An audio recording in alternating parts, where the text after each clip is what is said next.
Right, test, test. There we go. Can you hear me now? Can you hear me now?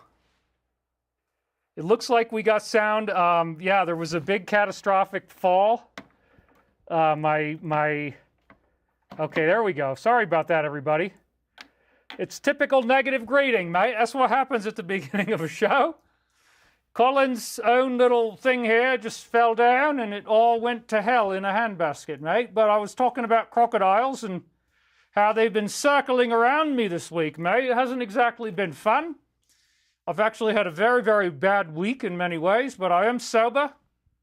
Haven't been using any types of mind-altering substances, chemicals, entheogens, or otherwise. So I've been good. And now you've got sound. Now you don't have to hate me anymore. Somebody says, Odd X Titches. Finally got to catch a live show. Love you, David. I've been a long-time fan of your work. Archangel Michael watches and guides us both, my brother. Anyway, I'm here, mate. I'm back. It's good to be back, mate. It's good to be here on a show with you once again. Sorry about that little bit at the beginning. You know, these things happen. What can I say? I had this acoustic panel come falling down, and the next thing you know, it's all gone buggered up. It's all gone crazy. All the way down into hell, mate. But we came back, and we're here. Anyway, yeah, so wow. Sorry about that. Sorry that my audio was off. It's been really, really insane. We have a very massive, we got non-military donated again. So grateful for your wisdom teachings, the risk you take to educate the public. Well, yeah, you have no idea. I mean, this is, we are being fully attacked by the local government where we have our military facility in New York State. It is very bad. It's a multi-pronged attack. They are trying to shut us down. It's the same thing that's happening to Alex. It's the same thing that's happening to Trump. Same thing that's happening to Steve Bannon. I can't even believe what they've done. We pushed back on Friday, and now they're starting to get scared because nothing that they were doing is really founded in any type of legal stuff. They just feel like they own our building, and they're going to take it back. And they claimed that some veterans were upset about the fact that our American flag has some tatters on it. We did replace it within the last year, but I guess it's gotten bad again, so that's just an expense we're going to have to add in. We're happy to replace the flag, but that doesn't mean we should lose our facility. Also, it's very weird that Amazon is now setting up across the street from us on the same runway. They're being given the red carpet. There's a widespread disdain for Amazon's jobs and what happens to people on those jobs. But instead of working with us, they're working with them, and it's very likely that they're trying to hand the facility over to them. This is going to backfire on them spectacularly, okay? But it has caused me to have an incredibly, incredibly bad week.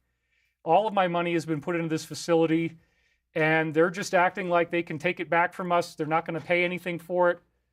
I can't go into all the details. I'm not cleared to yet, but this is a big deal. So we're definitely dealing with something very profoundly awful right now. It's exactly the same thing that's happening to Alex. It's exactly the same thing that's happening to Steve, Bannon, and others. It came out of nowhere, really, and it's shocking. If I told you all the details, you wouldn't even believe it because it's just so horrible. So yeah, I've cried a little bit. I've had some very deep grief, some very deep negative emotions. We are about to get funding, though, and there's a couple other sources that popped in this week, both of which could be, you know, around or over 100 million. So if we got that kind of funding, we wouldn't even need to go anywhere else. We wouldn't even need to do any more. That would be enough, and we can get started into production. But I don't know what to say about New York State, man. It's very sad. You know, there was a Sandy Hook verdict. I feel really bad for these people. I mean, I can only imagine what it's like having your children die and then being trolled online. I get trolled online all the time, but nobody ever died. And so somebody laughing at you about your kids dying is really horrible. And they got a $73 million judgment against the Remington Gun Company for the Bushmaster AR-15. $73 million Remington had to pay to them for the fact that their kids died in this school shooting. And that's unprecedented. That's never really happened before where a weapons manufacturer was directly held responsible. Since this is my business now, looking at military facilities in New York State, we looked at this Remington facility in the Mohawk Valley in a town called Ilion. It's 4 million square feet. It's freaking massive. And everybody's saying you empathize, you're praying for a good outcome. Melody Hart says that. Liney Kenny says, God is love and love is God. Love wins. Score. So, yes, thank you guys. I know you all have some very intense emotions and expressions about this stuff. So Remington went out of business. That $73 million judgment actually collapsed their company. They did pay it, but they went out of business. And then they got bought out by a venture capital firm. I believe they only paid like $11 or $12 million, or maybe it was a little more than that, but not much. For the whole entire company, that means the facility in Ilion, New York, which is in the Mohawk Valley, they got that. They got the facility in Tennessee, and they got the rights to do all of the Remington products. So RemArms LLC last December, this is the venture capital firm that bought out Remington, they've now completely divested themselves from the Remington plant in New York. They told everybody at the beginning of December, it was like December the 8th, something around there, everybody lost their jobs. So all these people that were working at this facility, which is the main job creator in the entire Mohawk Valley, they've all lost their jobs. And RemArms LLC relocated down to Atlanta, Georgia, where, of course, the politics are nicer. And this is what happened to my family when I was growing up. You know, we had the General Electric main plant, and it was a military facility doing, you know, World War II type of products. And they got blown out the door, probably because, again, GE just decided to move elsewhere. And you could speculate as to the reasons for this, but now the same exact thing is happening to us. We're trying to create real jobs that actually pay well, where we're not going to track you everywhere you go, track you into the bathroom like they do at Amazon. If you want to have McJobs, just vote for Amazon, but that's not what we're doing. And so we're being shoved out the door. And even if we win these legal battles, of which they've done like a 7-pronged attack, okay, I can't go into the details. It's extremely bad. It's extremely, extremely bad. And it's not legal, and we've got all the proof, so we're going to fight back. And I can't go into more detail right now. We haven't voted on that yet. We might in the future. But the point is, this is totally freaking real. It's as serious as a heart attack. It's really upsetting. And it's part of a trend line. It's part of a pattern. So for me, you look at the title of my show here, Harmony in the Midst of Chaos. I mean, it's basically like, you know, go with what you know. Teach what you know. And there are other complex problems going on as well. So it's not just that, but this is obviously the one that really grabbed my attention. I had some crazy dreams about it. I had this really bizarre dream where I was in New York State, in Western New York, and I was a college professor who could summon this demon out of a lake. And in the dream, the demon wasn't doing anything violent. It was just like kind of like a Japanese kappa creature. It had, you know, it looked like a reptilian. It had green skin. And I had this little piece of paper that I could use to summon the creature. And in the dream, I thought this was awesome. And this dream came in like the day before we found out that they're trying to completely destroy us. And they've done, I mean, they just launched a massive, massive assault with lawyers and cease and desist notices and liens and all kinds of crazy stuff. They did it all at the same time. It's totally freaking wild, you guys. I wish I could explain more. It's really upset a lot of people, and, you know, they just think they own it and they can take it back. So I have been very depressed. I'm not happy. This has been a very, very upsetting situation. I didn't even know if I wanted to do a show, and unfortunately, even though normally I love to quote from Shadow of Ezra, I've been in crisis management, putting the flames out all week, and as a result, we may not ever end up doing business in New York. We're probably going to end up buying other facilities in other states that are more amenable to what we can do without giving us all this hassle, because you know what? There's other things they could do after this round. They could just be creative. They can keep coming up with new stuff. But again, you know, because of the $73 million judgment that the people of New York filed against Remington, they went out of business. The new company has now cut cords at the beginning of December, right before Christmas. Everybody's lost their job. The last day they worked was actually my birthday, March 8th. And now the facility is sitting there empty. Now, we've thought about the possibility of acquiring that facility. It's 4 million square feet. It's got very cheap electricity. There's a lot of cool things we could do with it. But in this type of a climate with the things that are going on, it's like, what are you going to do? How can you fight against this? If the government wants you, they can do a lot, and they don't even care if it's legal or not. So anyway, I've had the blues. I've had the blues. You know, it's been like, whoa, man. I mean, wow. But I have to remember, you know, this is not real. Like, the world that we live in is an illusion. And my dreams are very different than what the reality that I'm going through looks like right now. So the reality I'm going through, on the surface, it looks very dark, very bleak, very terrifying. Oh, somebody just said that. Yeah, here we go. So let's, okay, that's a good one. Town of Niagara, more than 10 months after the Niagara Town Board gave its final unanimous approval to a site plan for the construction of a $550 million Amazon distribution facility. Yes, that's exactly across the street from us. And if you had a tinfoil hat, you could say that Amazon wants our building.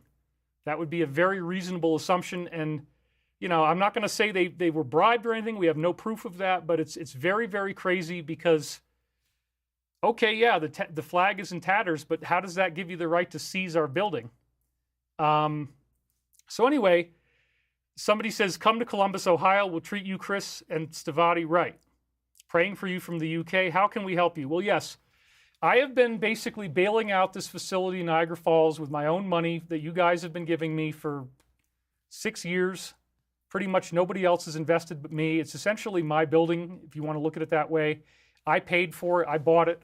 I don't have any money in any other asset, and now they're trying to take it from us for nothing. So the good part is we're about to get funded, and then when we do, we can choose where we want to work. We can pick up facilities in other amenable states at a much more affordable price. In fact, this facility in Niagara Falls needs a whole lot of renovation. We might have needed to put $70 to $100 million in it just to get it up to code. And code violations are one of the things they used. And again, it's not even real. I don't want to go in all the details. I can't go in all the details. But it's really crazy, you guys. And nothing like this has ever happened in my whole life. You know, I mean, the divorce was painful. And I was left in debt afterwards, but the divorce is nothing. I mean, Beth and I are getting along fine now. We're good. Everything's cool. But this is way worse than anything that's ever happened to me in my whole life, okay?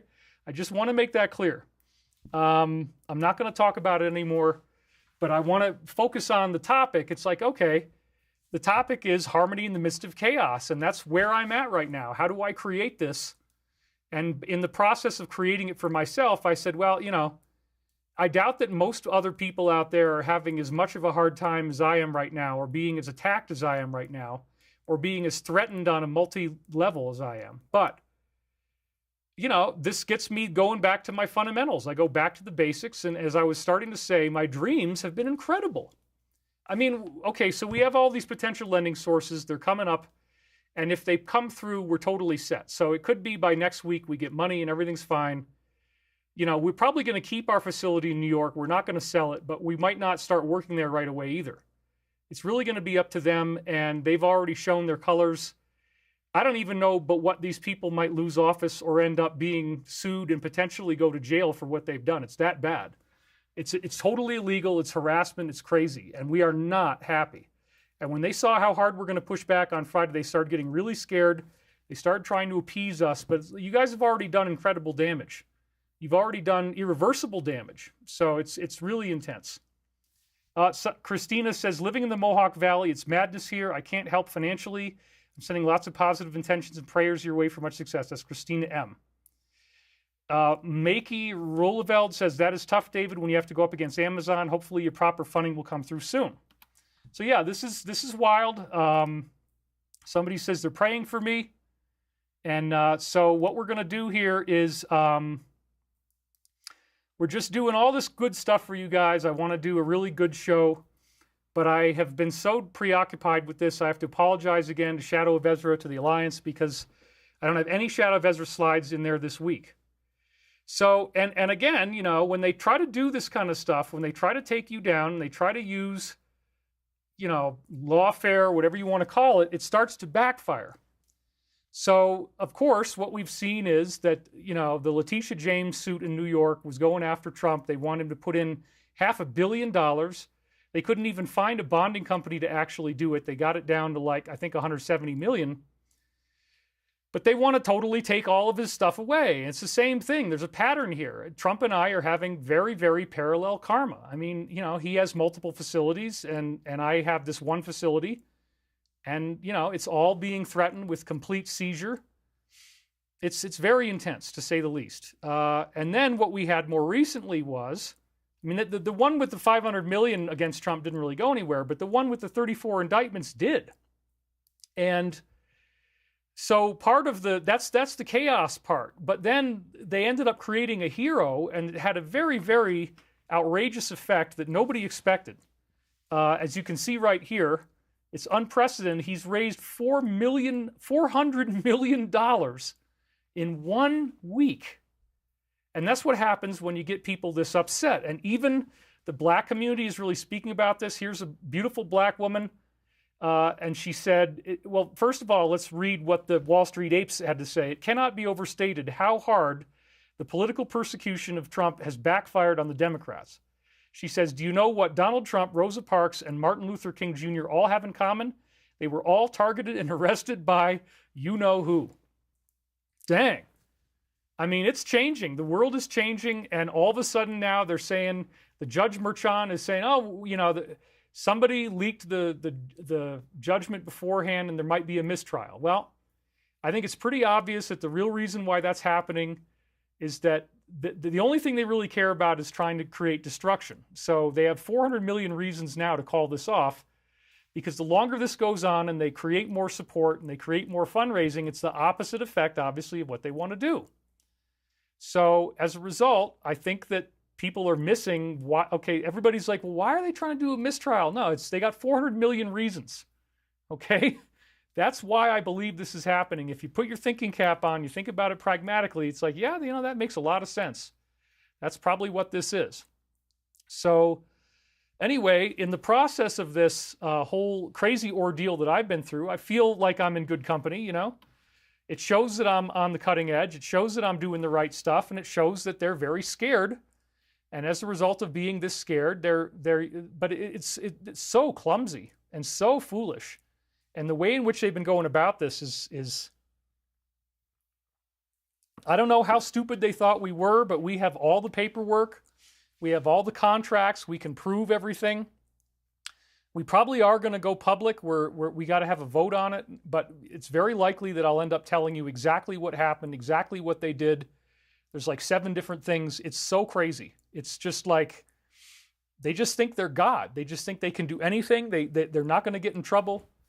It's really wild, folks. So I've been having my ultimate dark night of the soul of my whole life. Nothing like this has ever happened to me in my entire life before. It's very intense. It's very scary on some levels. But you're here with me, and you are my strength. You are my strength because you support us and you keep us going. So I'm back to the fundamentals now of the law of one and why we're all here. We are spiraling through this Milky Way galaxy, which is called the Logos and the law of one. Sorry about the loss of volume at the beginning. And so the first step when you're going through chaos is to understand that there is no chaos in the law of one system. Now, first of all, let me just set this up by saying, if you haven't followed my work and you don't know what the law of one is, it was a series of channeled or revealed teachings, if you will, in the early 1980s from 81 to 83. And for me, I mean, I've seen so many different channelings come and go, and they always are kind of dubious. Most of them really don't seem to have a lot of credibility.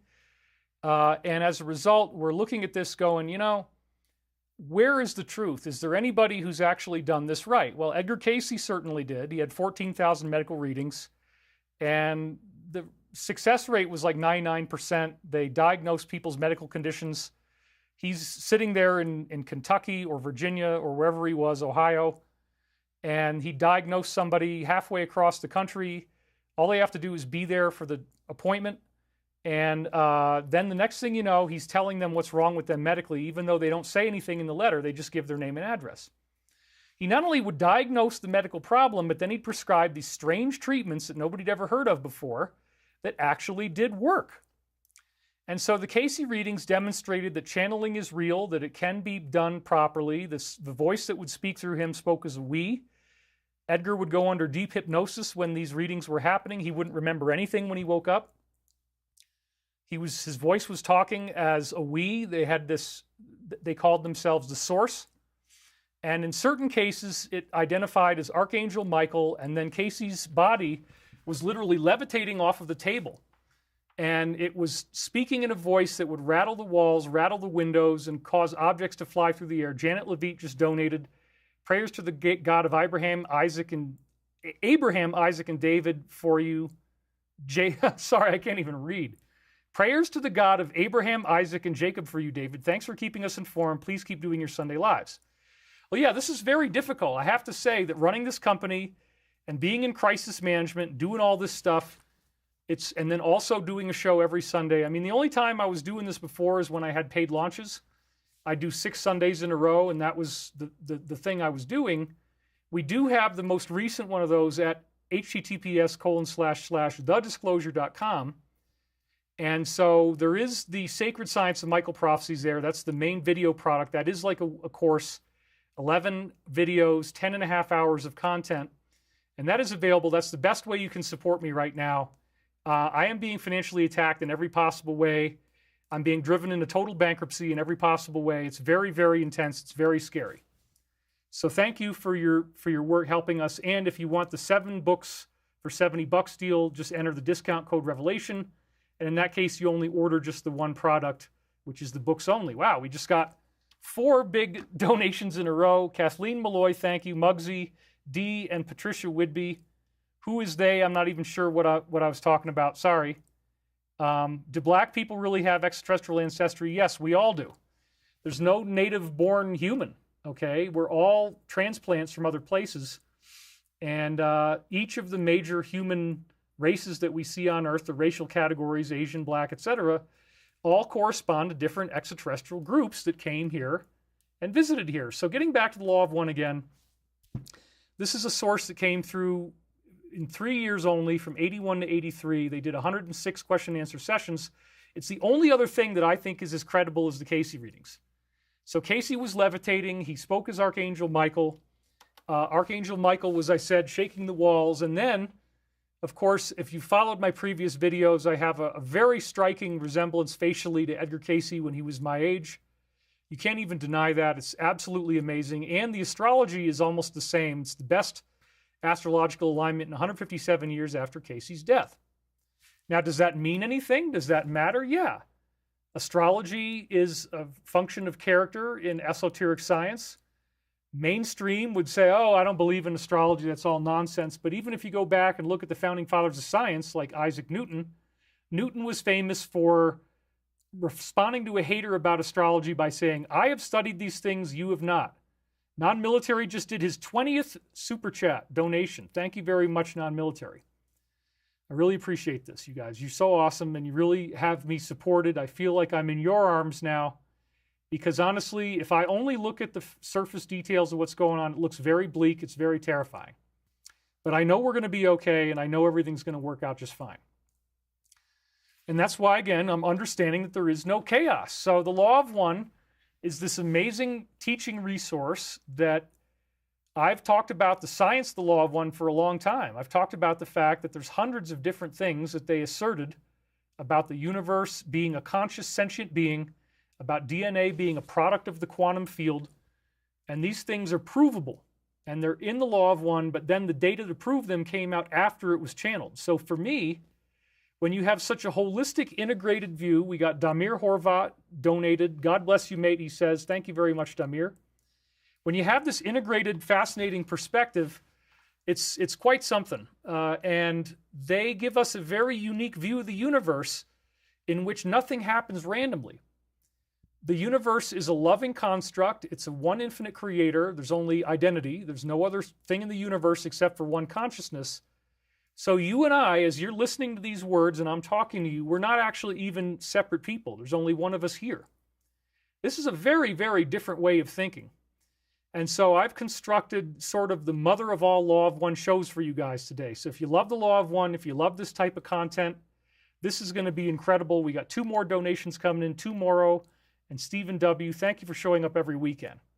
So thank you guys as well.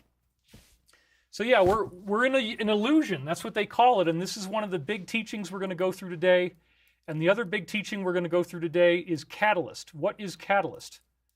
And so all these things are about to come up for us. So let's go through this.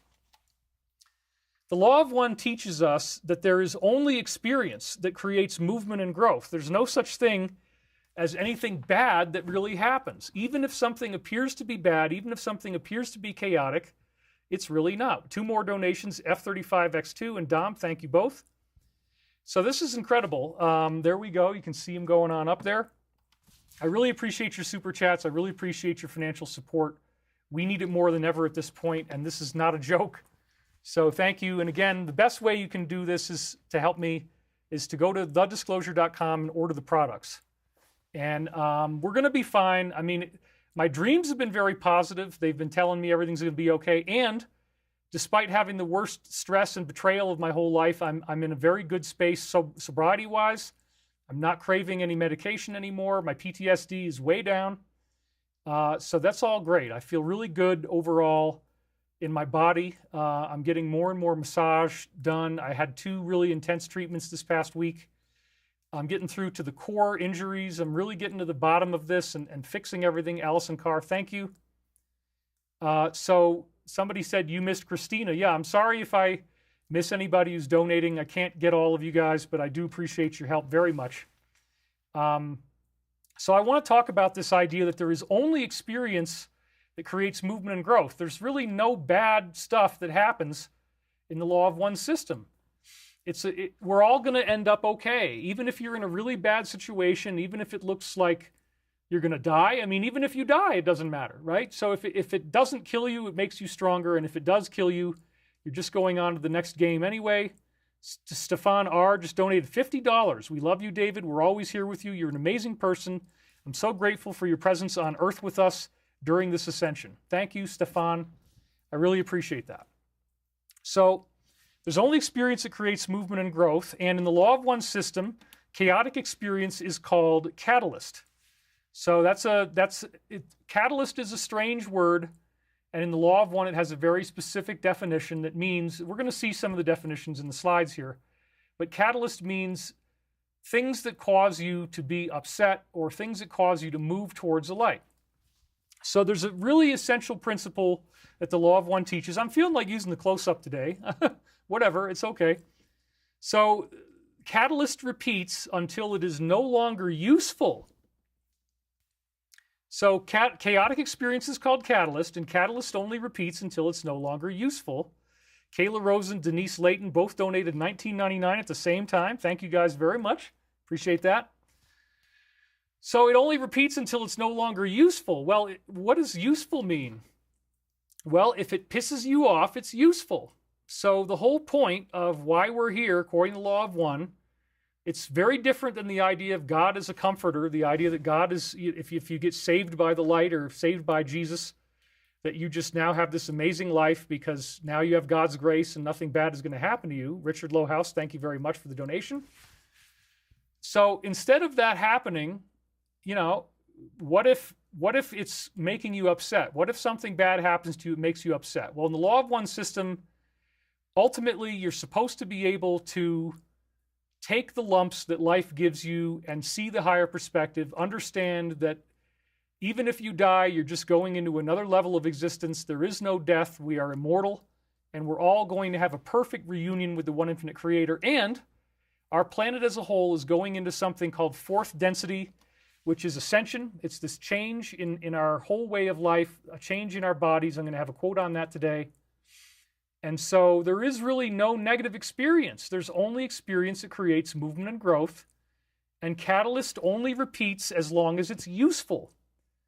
So when I was first practicing these techniques, I had a flat tire on the side of the road, and it was raining, and cars are driving by me, and there's a big puddle in front of me, and they're splashing me. So I'm literally changing my car tire in the rain, getting splashed, and I'm late to go to my music gig at Dutchess County Community College. Tarotina, whoa, she donated 5,000 ARS. I'm not sure what that is, but it sounds amazing.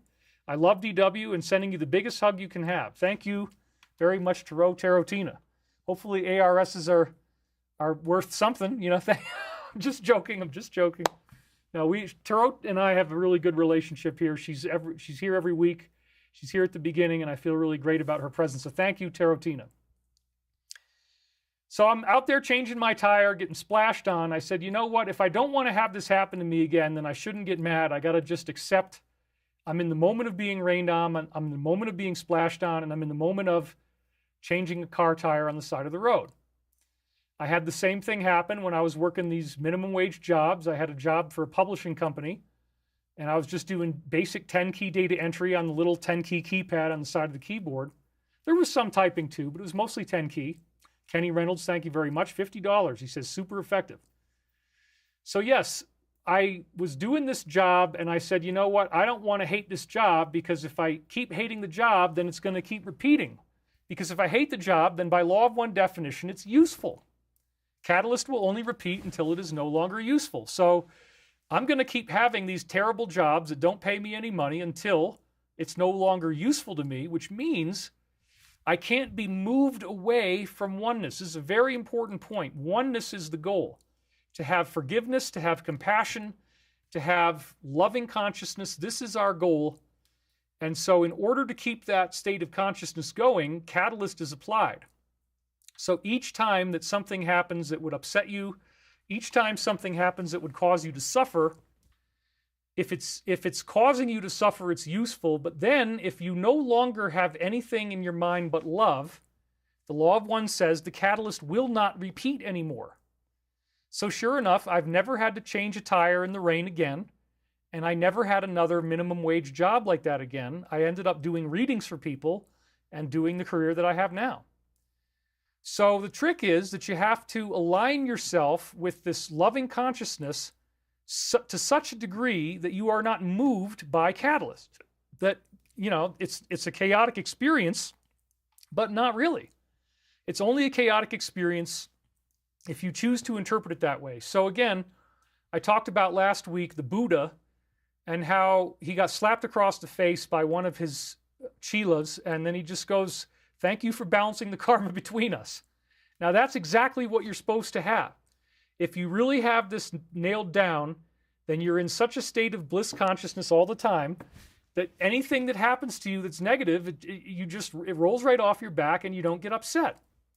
And so this requires amazing, amazing emotional self-control, which most people don't have. People get locked up in depression, they get angry, they get sad, and I'm trying to rise above all that this week with what's been going on. And again, my dreams have been incredible. They're predicting imminent success. We have one lender that's just asked us for a few more questions, and supposedly they're going to be ready to go. So it could all change next week, but right for now, it's still extremely intense and very scary. So I'm going through this catalyst, and I'm trying to work this process. Tarotina, oh, she said the 5,000 is only $4 US, so I'll send more support. Thank you, Tarotina. We appreciate you very much. Michael and me alike do. Colt Browning, love you, David. Keep up the good fight. I'm having a rough time myself, so thank you for your beautiful messages. And then we also have A Means to Love, donated $20. Keep up the good work. Thank you guys so much. This is so awesome. All right, so I don't want to just... I want to talk about the illusion now. This is the basic idea of what the law of one has to teach us. If you are trying to grok this lesson, like, wait a minute, you're saying that I'm not supposed to get mad about anything? Yeah. Ultimately, if you've really practiced and learned the law of one, if you're really applying these teachings to yourself, nothing upsets you. You don't get mad about anything. You simply stay in a state of grace. You simply experience forgiveness, compassion, and in the law of one, healthy boundaries are very important as well. You can fight back. You can even kill somebody. If somebody is going to rape and kill your family, you see them as being in folly. They use that word, and they say, yeah, you have the right to defend yourself. And so self-martyrdom is only a fourth density trait. In fifth density, as I said, you go into light or wisdom. And fifth density wisdom means you're not going to allow yourself to be martyred. You're going to fight back. So we have to fight back on this case I'm dealing with, and we are going to do that. And this is a principle that we can apply to so many things. We live in an illusion.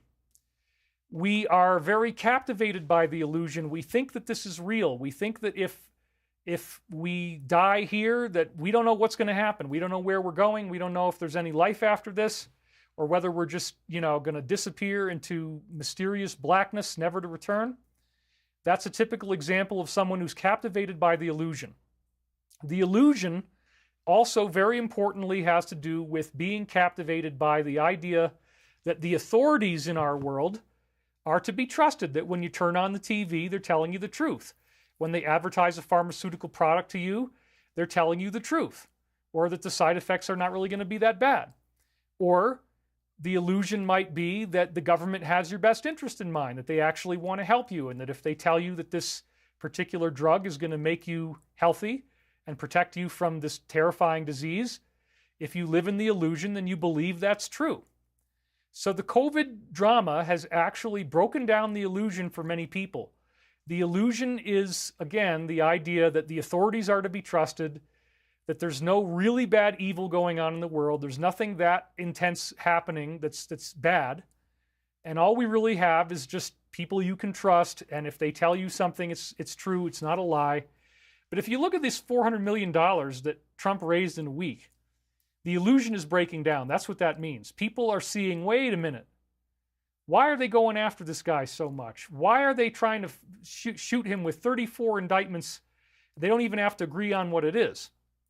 The illusion is breaking down. So this is called the awakening. You know, as you go through an awakening, as you go through an unveiling, you start to realize that the world is nothing like what you thought. The world is an illusion. It's not real. The things that you're being told are not real. The science you're being told to believe is not really science. It's just an opinion that's actually politically driven. So for a long time now, I've been talking about, I got some coconut water here. I want to have something to drink. There's this whole thing going on with like science. Oh, we can trust. If you're trusting everything that you're being told on television, then you're just not getting the point. The world is an illusion.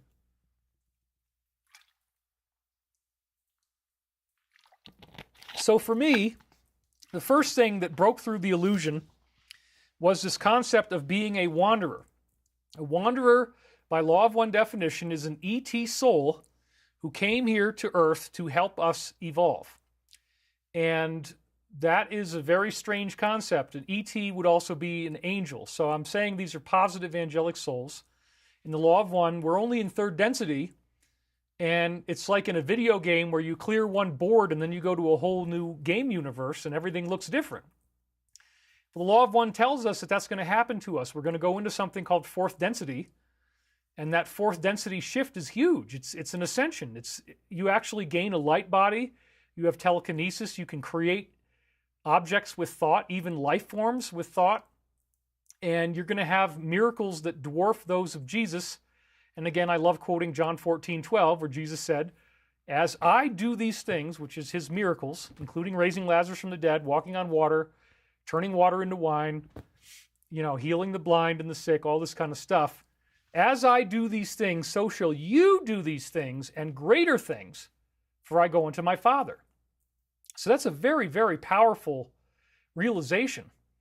The understanding that we are going to get this Christ activation.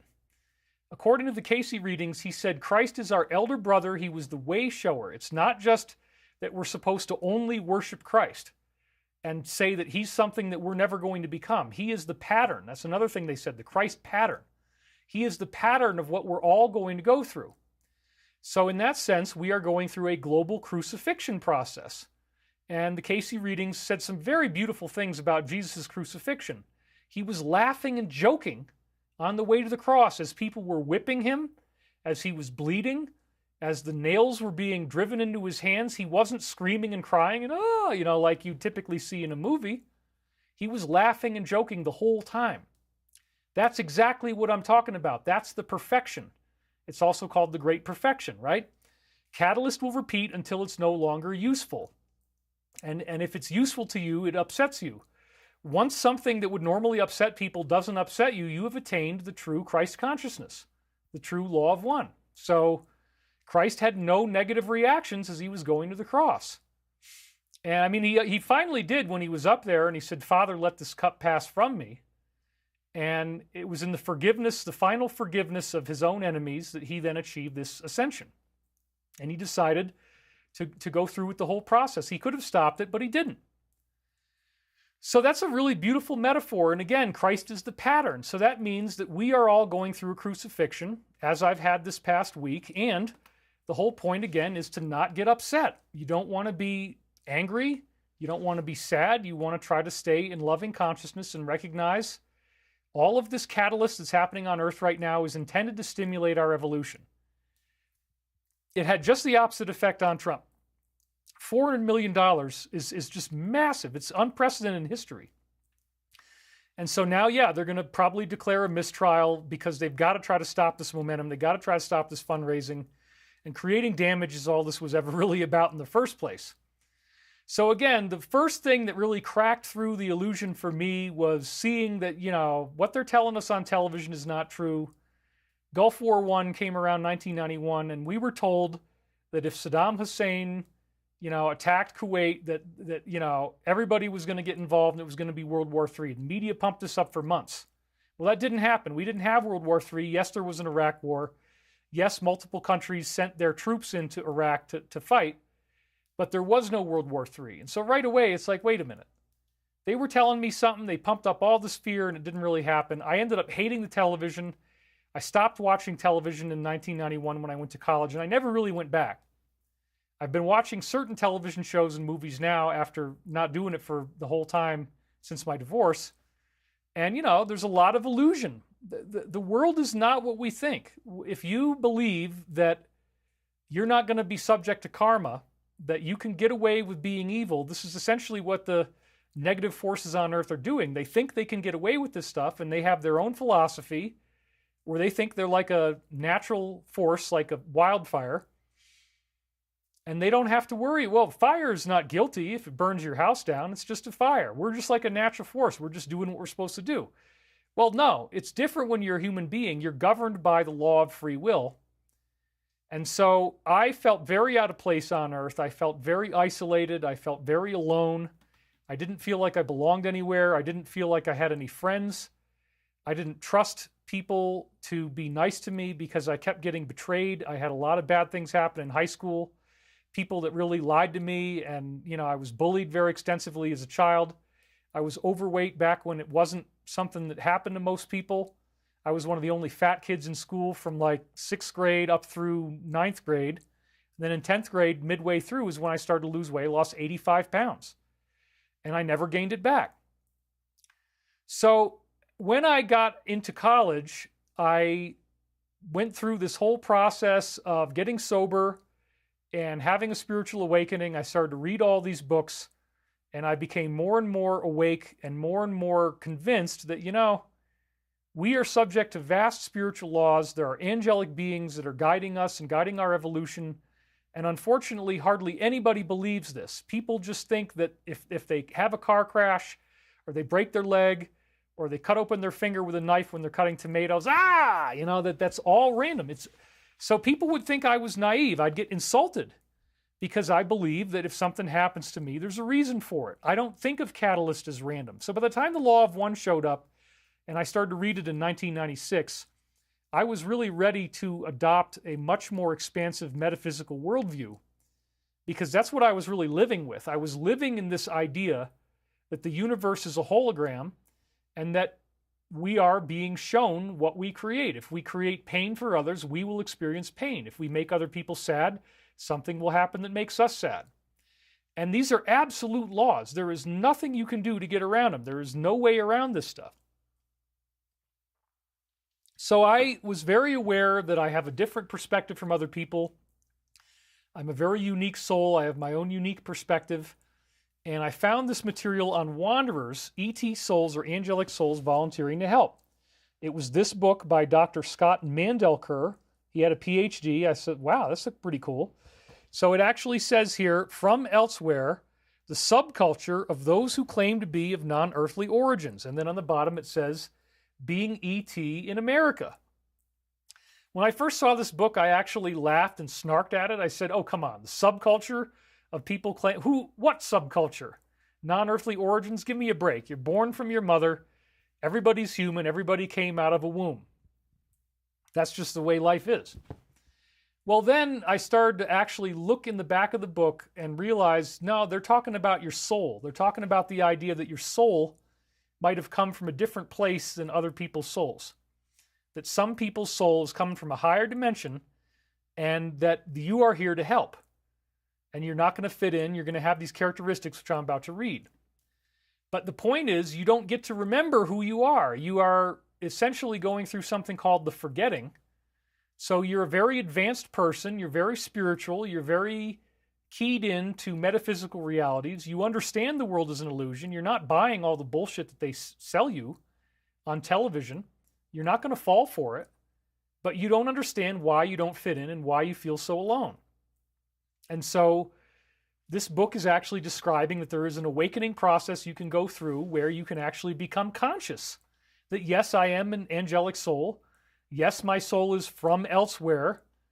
And yes, my soul has a non-earthly origin. I am E.T. in America or wherever you may be.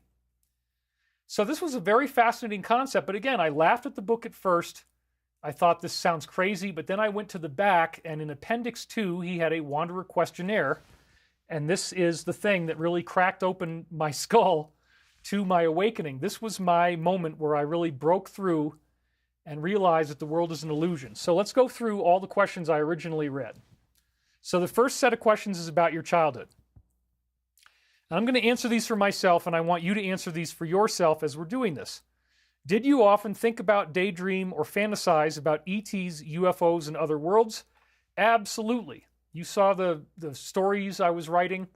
I'd written entire short stories about UFOs and higher beings and being in an alien underground base and creating battle mech armor and then breaking my way out of there and going face to face with Lucifer. And then ultimately I created myself. And in creating myself, I became the super being that was removing the evil from Earth and transforming Earth into a paradise, which was the concept of ascension, which the Law of One talks about extensively. So big, big yes on that one.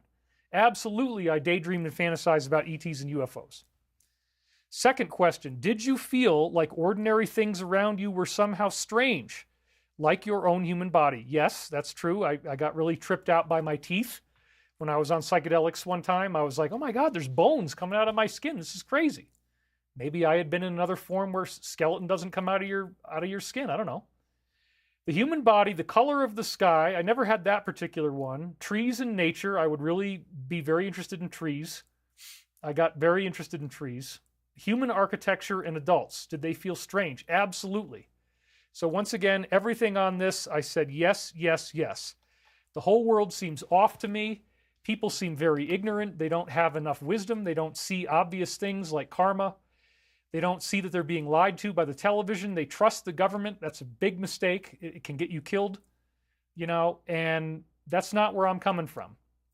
So that was a big, big yes on that one. Okay, let's go with the next one. Did you ever feel as if your parents were not your real parents, that you had a missing brother or sister or a home someplace far away? Well, yes, if you go through my books, it's well known that I had a really contentious relationship with both of my parents growing up.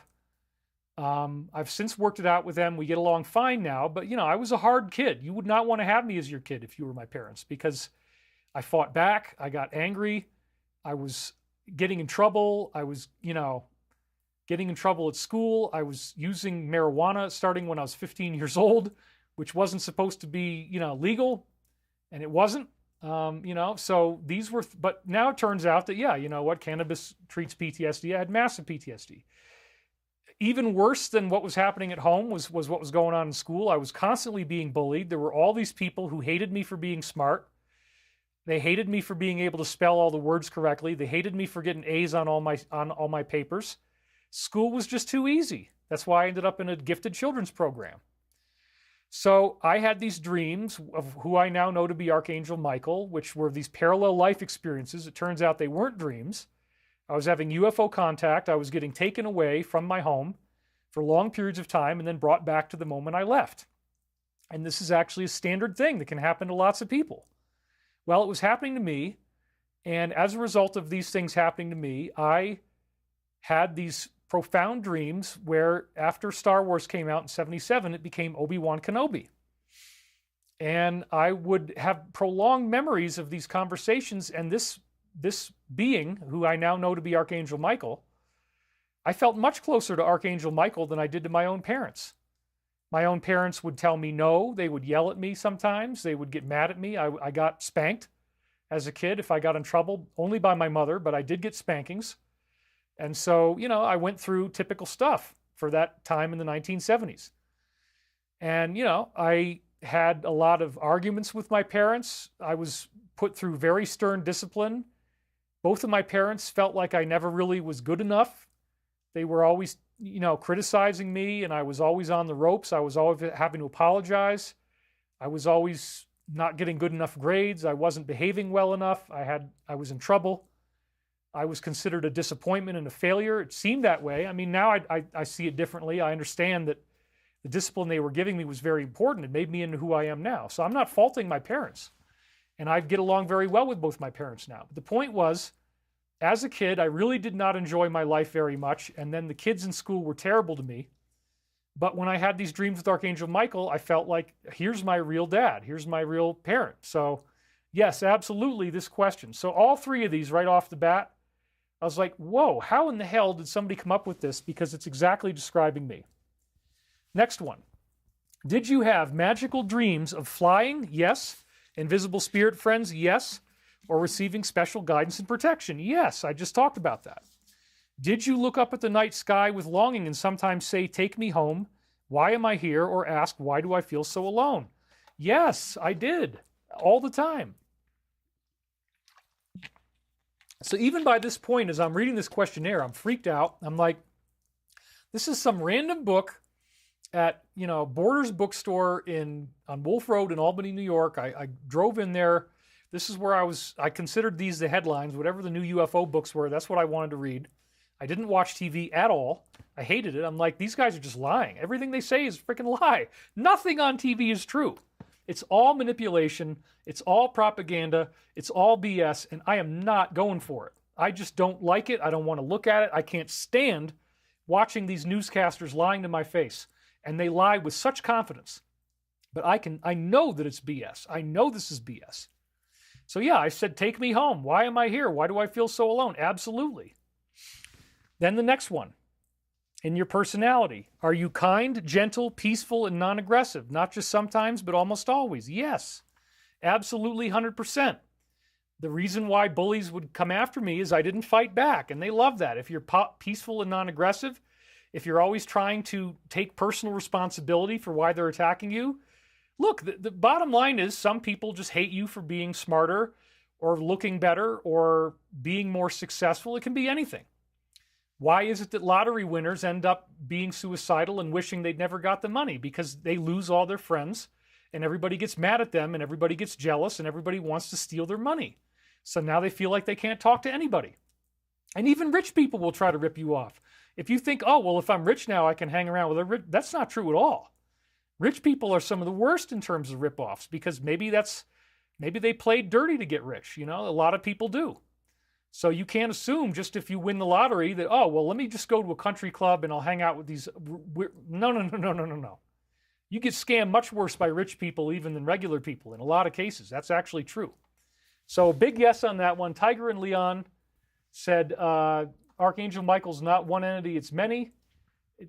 I would agree with that. There's definitely, it's a whole super being. In fact, one of the ways that Archangel Michael is defined is that it is the sum total of humanity's masculine consciousness as we go into fourth density. That's defined in the Law of One, by the way. So yes, it's not just one being. When you're looking at multidimensional entities, it could personify as a human in my dreams. That's not what it is at all. So you're absolutely right. Are you hurt, saddened, and confused by all the human evil and cruelty in the world? Absolutely yes. Oh my God, that's me too. What is this doing in the back of a book? Do you feel that money, possessions, and a successful career are not really that important? Yes. I lived on campus all 4 years I went to college. All I had was a work-study grant. I made barely enough money to even buy anything. I lived in a dorm with another roommate the whole 4 years except towards the end when my friend Artie ended up letting me have a single and he lived off campus. Thank you, Artie. You know, he's watching today. He and I are still in contact with each other. Do you feel that money and possessions and a successful career are not that important? Yeah. I mean, I lived in my room. All I did is read books and play music. At the time, I was, you know, focusing on drumming. I minored in jazz, and I was in a jazz ensemble. I loved to play music. Oh, we got, wow, a couple more donations. Tarotina, she says, Heavenly Blue Eyes, Angel Face DW, thank you. W. David Page, $10. Nina Bravo, we love you. Thanks for your work. Thank you, Nina. So yes, this is all me. I mean, this is what I'm dealing with. I am going through this Wanderer Awakening. I'm looking at these things. Everything on this list is me to the hilt.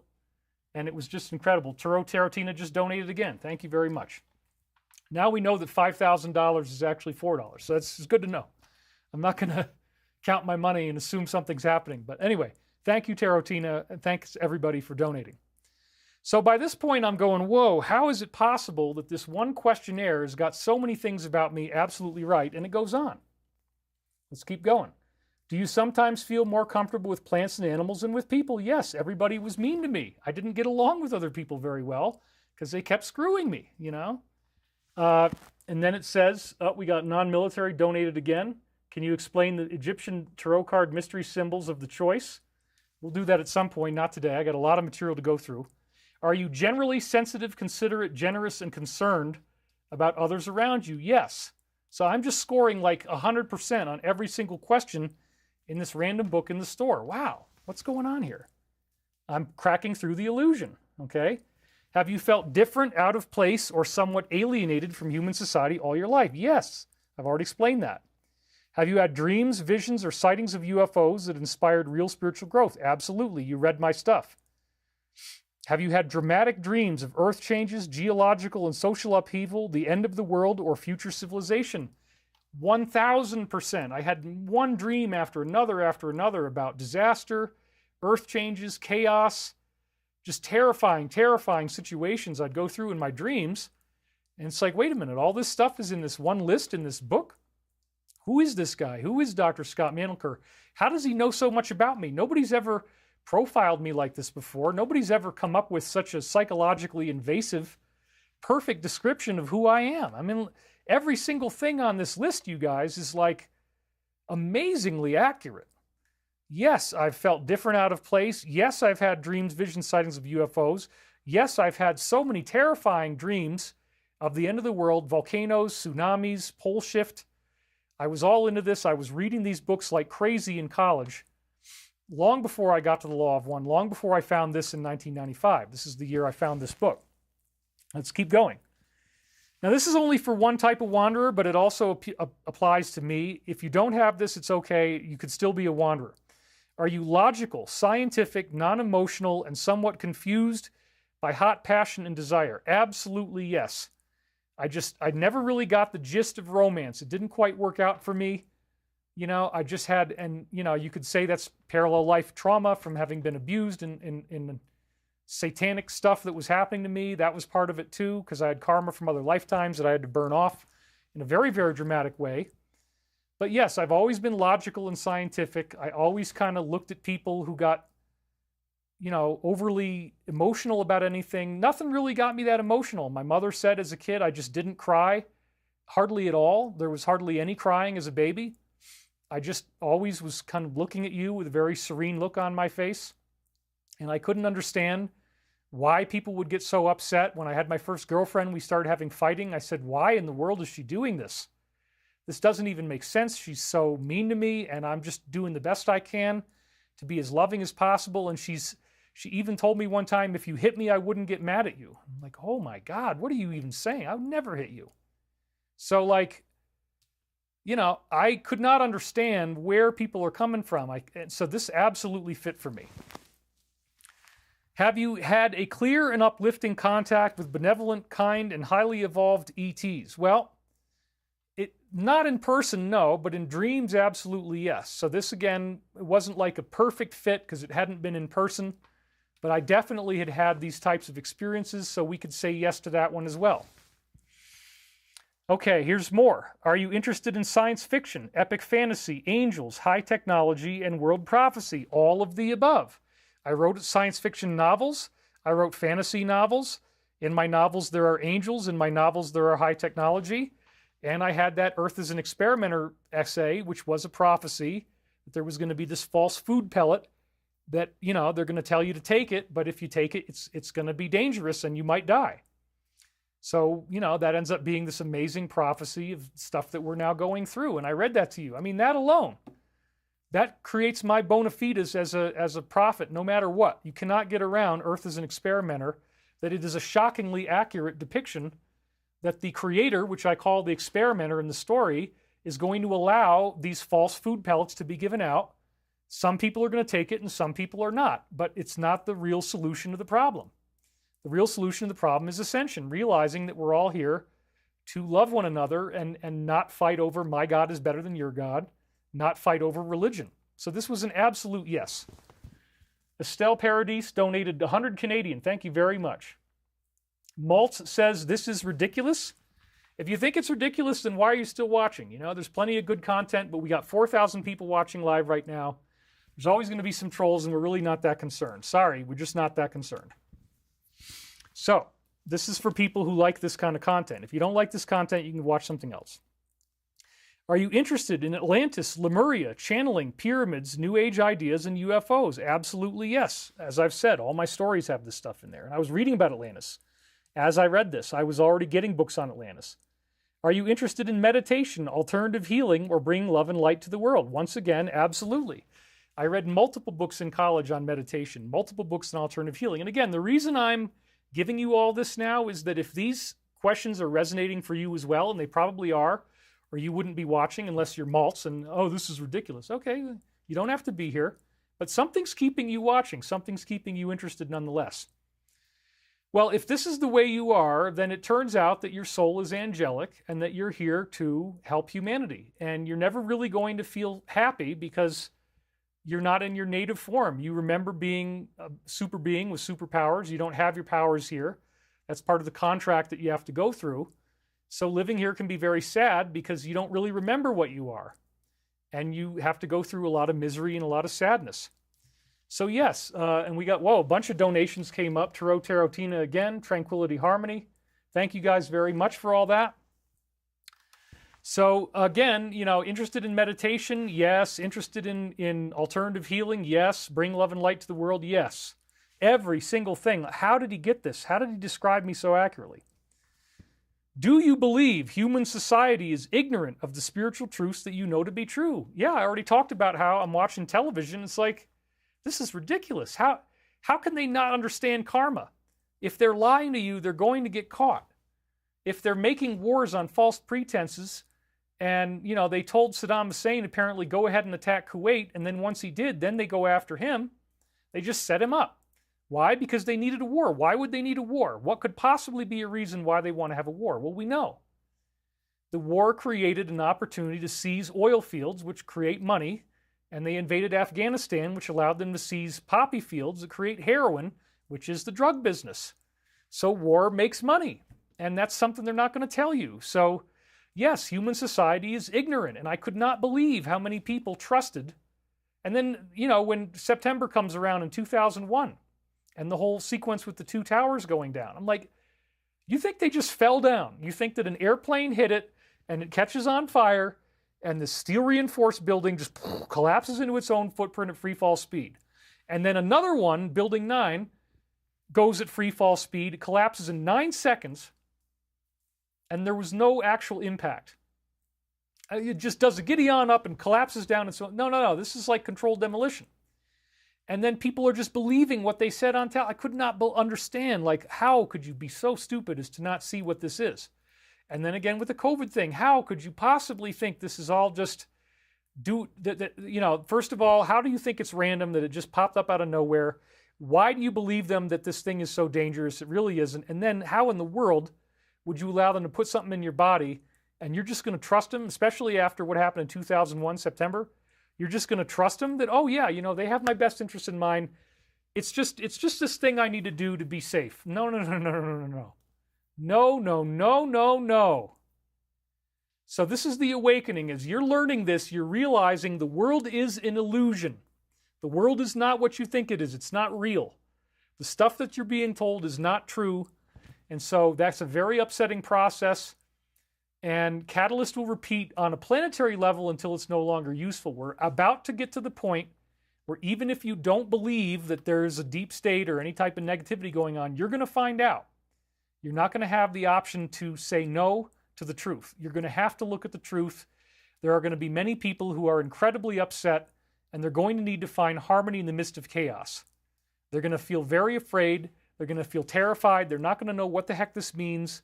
They're going to feel jeopardized, vulnerable, terrified to even go to sleep. They're going to want to lie in bed all night, staring at the ceiling, going, oh my God, I can't believe this is what the world really is. Yeah, we've already been through this.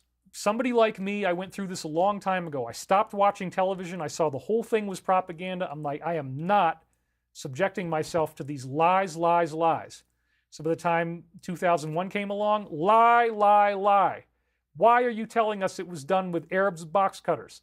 Do you really expect me to believe this? And then you guys just so happen to have this Patriot Act that comes out. It's this thick. It's 5 inches thick. And anybody that tried to vote against it got anthrax sent to them, the congressman. So like, no, and the Patriot Act was a complete blueprint of the German Constitution that they did after you-know-who took power during World War II.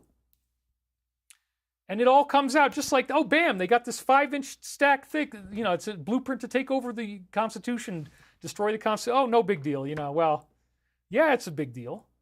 If you don't pay attention to this, if you get sucked in by propaganda, if you believe what they're telling you, if you turn on the TV and you go, oh, this is all I need to know, this is the truth. Television, newspapers, magazines, it's all true. No, man.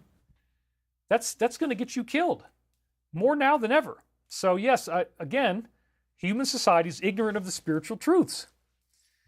And then, do you have a strong sense of purpose and feel that your mission is to help Earth and humanity? 1,000%.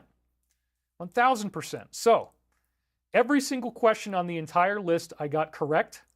It's describing me. I didn't even know anybody had written a book about somebody like me. I didn't even know that I was a thing, that there was this thing called a wanderer, an angelic soul, but here it is. So then this is what he says. Every yes answer is 5 points. Somewhat is 3 points. Not really or no is 0 points. So there's a total of 20 questions. So 20 times 5 is 100. If you have a 100, you are definitely an ET soul. If you're between 75 and 25, you may be an ET soul. You can commit to seek the answer. If you have 25 to 0, you're like that guy that left me the hate comment on there. Why are you interested in this? Okay, so this is very fascinating because I was basically at 100. And he says, you're definitely an ET soul. So I got very captivated. And I grabbed this book from the store. I only made $200 a week. I was working for $5.75 an hour, $5.77, basically minimum wage plus 2 cents.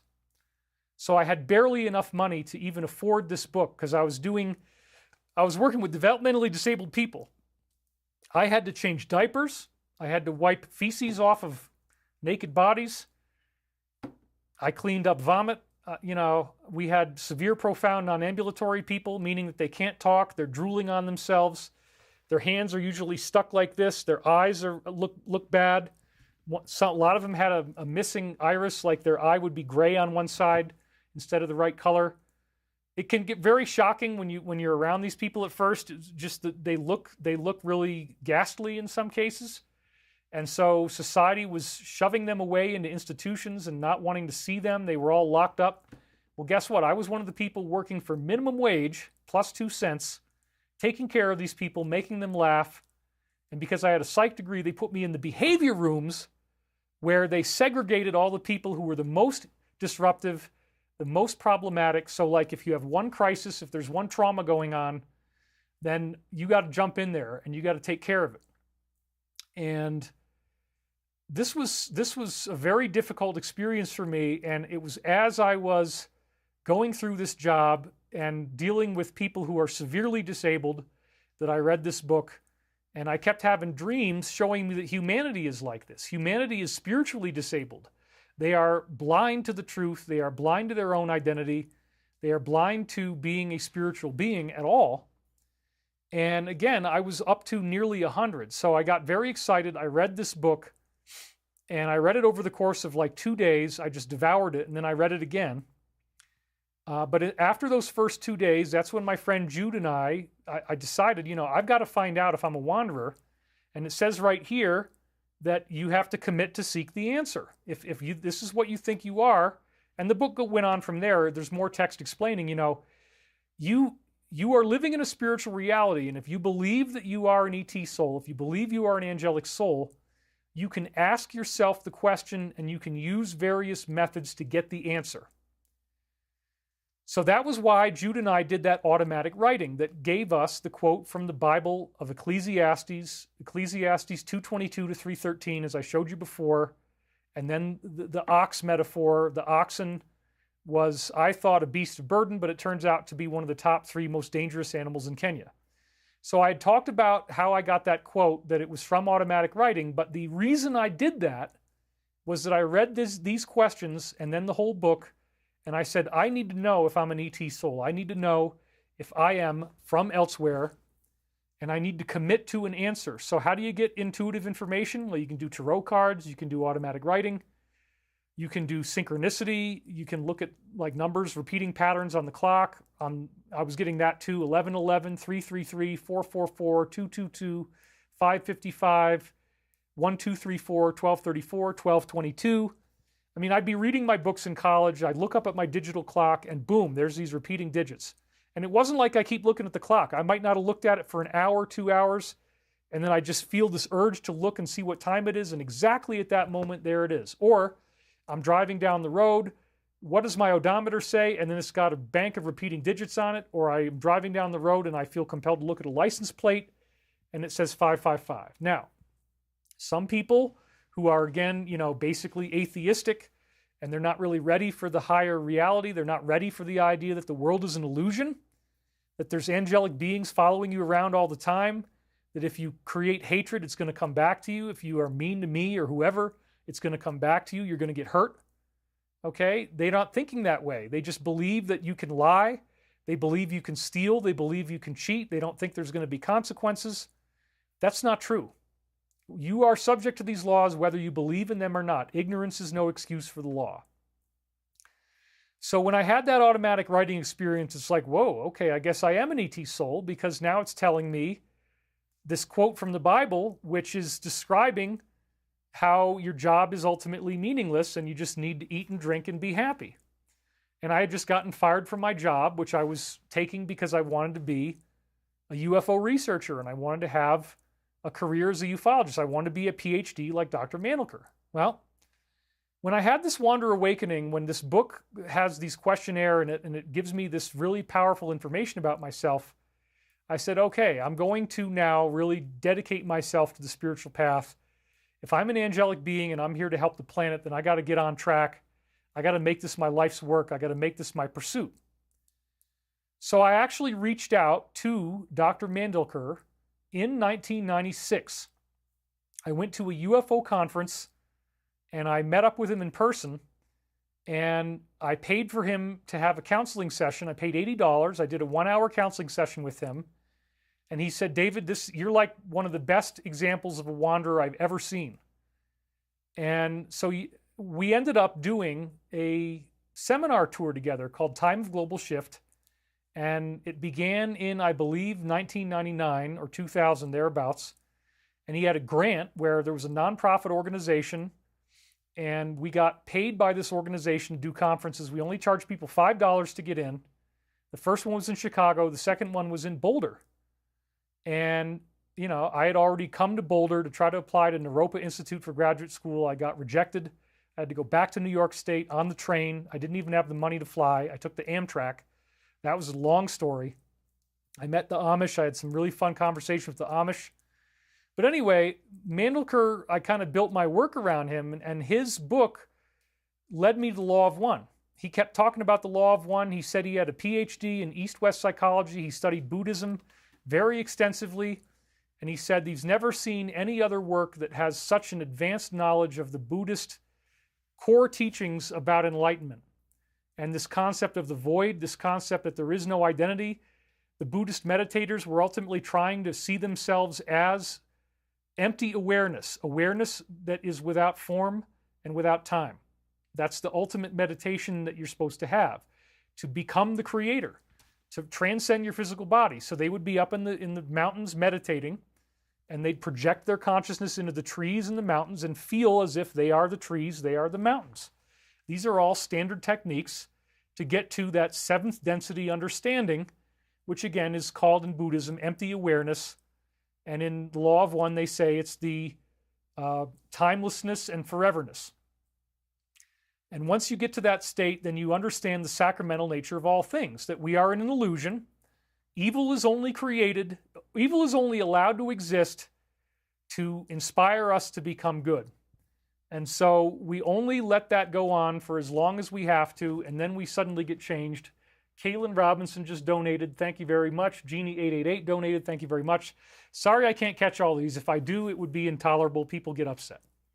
So anyway, I went and I did this seminar tour with Scott Mandelker, and it was really cool because this was how I kind of broke into the industry of UFOs. He got me on Art Bell twice in 2001. I think it was in May.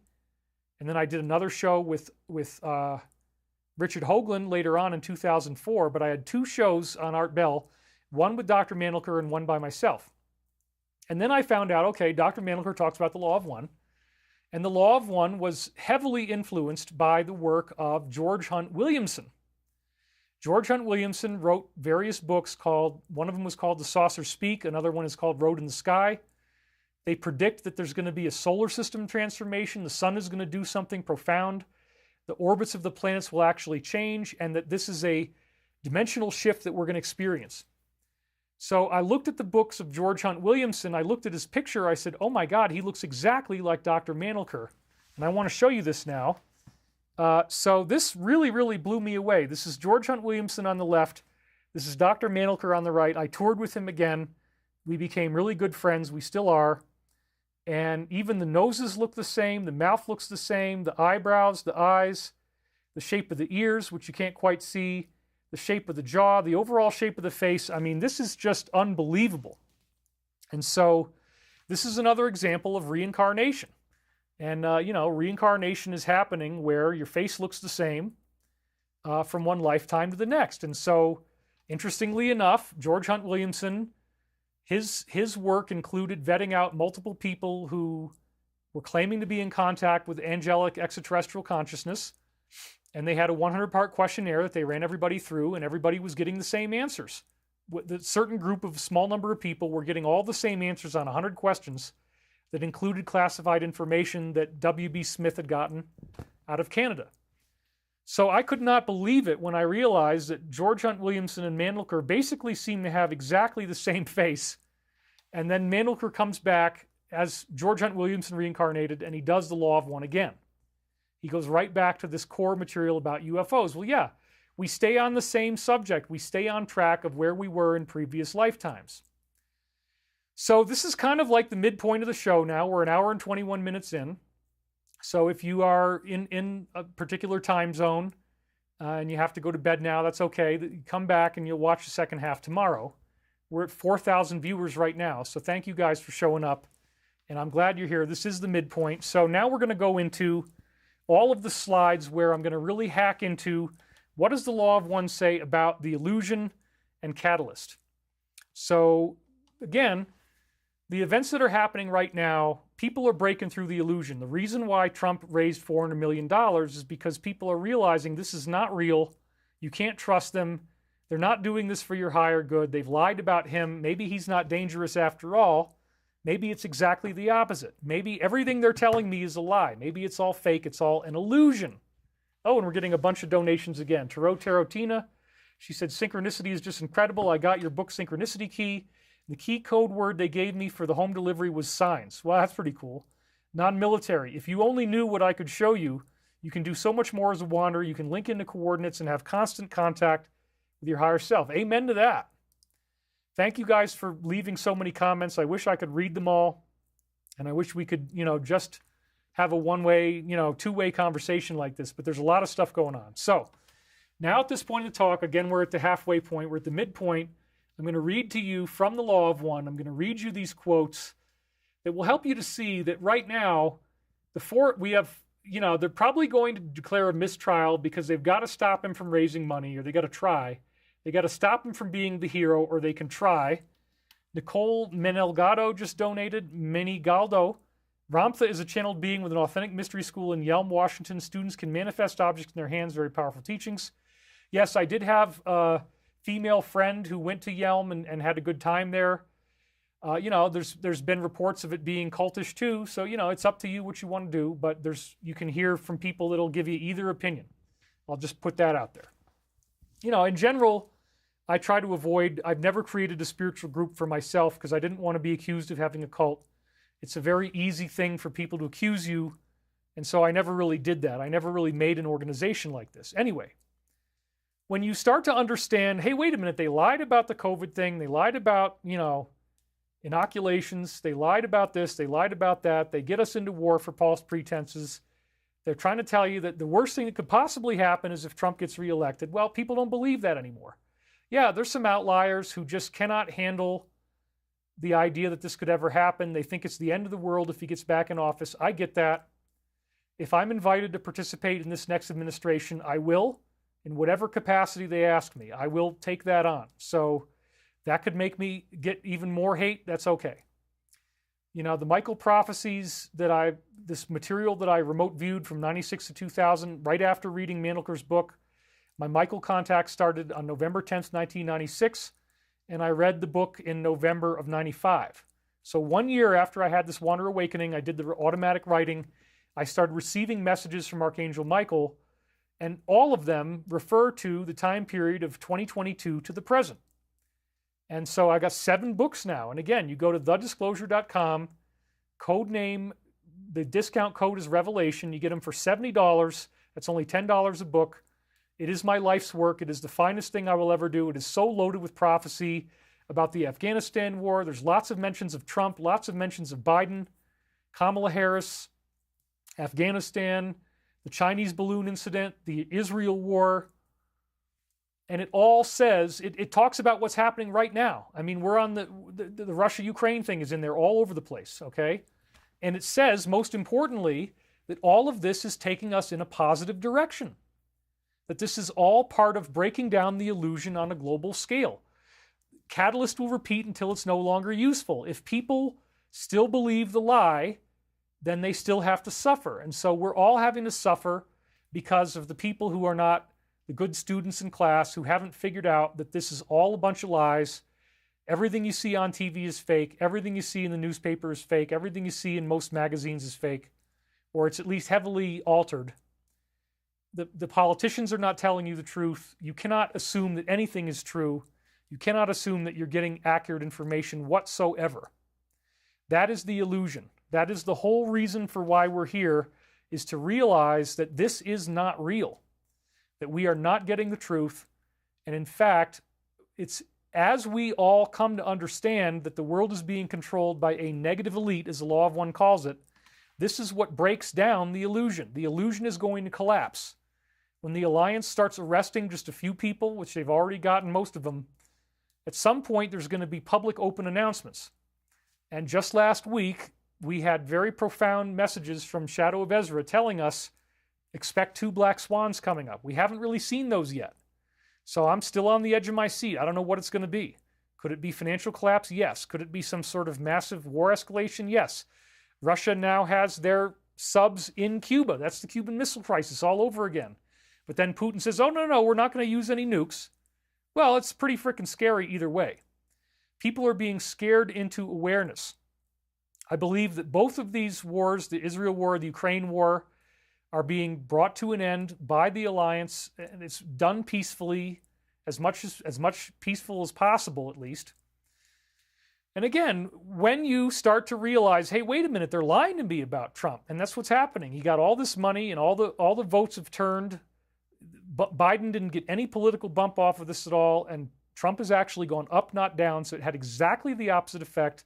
That's probably why they're going to make it a mistrial, because people are cracking through the illusion. They're realizing, hey, wait a minute, this is not true. They're not telling me the truth. When enough of us realize this, it changes the physics. That's a basic message in Michael Prophecies. There is a first wave of ascension. And it also corresponds to the Virgin Mary of Garabandal, as I kept saying. This was in 1961 to 65. These little girls were getting these visions of Archangel Michael, and he was telling them, and the Virgin Mary was telling them, there's going to be something they called a warning, where there's a moment where everybody gets to see the true destiny of their soul, that they have multiple incarnations, that we're going to be going through ascension, but then they're going to try to write it off as solar activity.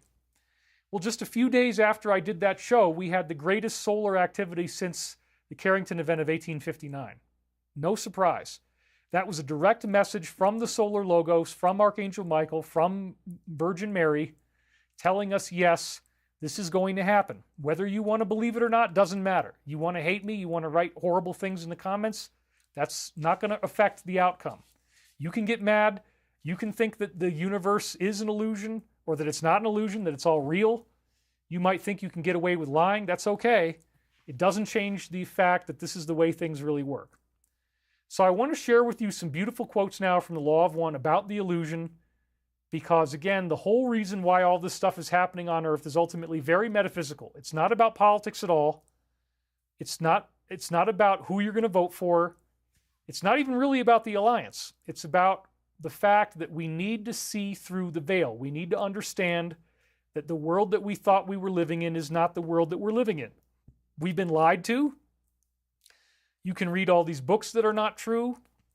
You can watch all these television shows that are not true. You can support a politician and he's lying to you. That's the awakening. Realizing the world is an illusion, realizing that it's very different than what you've been told is a very important fundamental. That's the first step.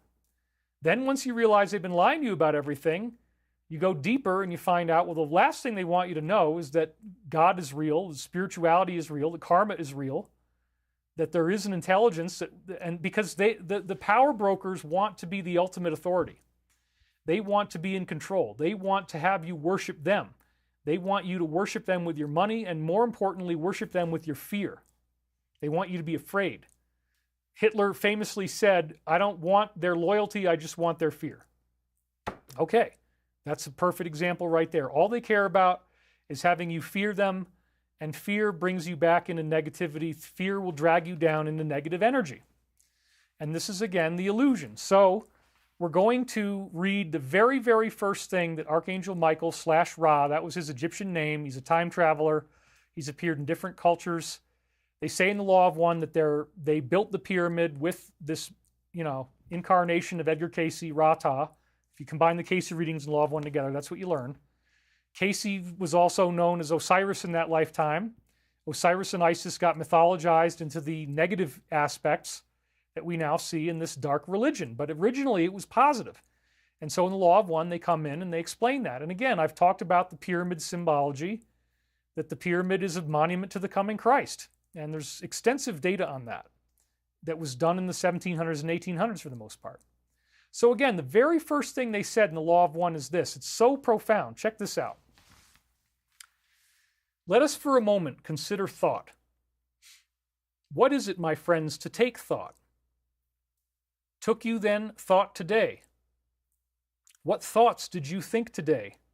What thoughts were part of the original thought today? That's the idea of love. Are you thinking thoughts of love or not? Because that's the original thought. In how many of your thoughts did the creation abide? Was love contained? And was service freely given?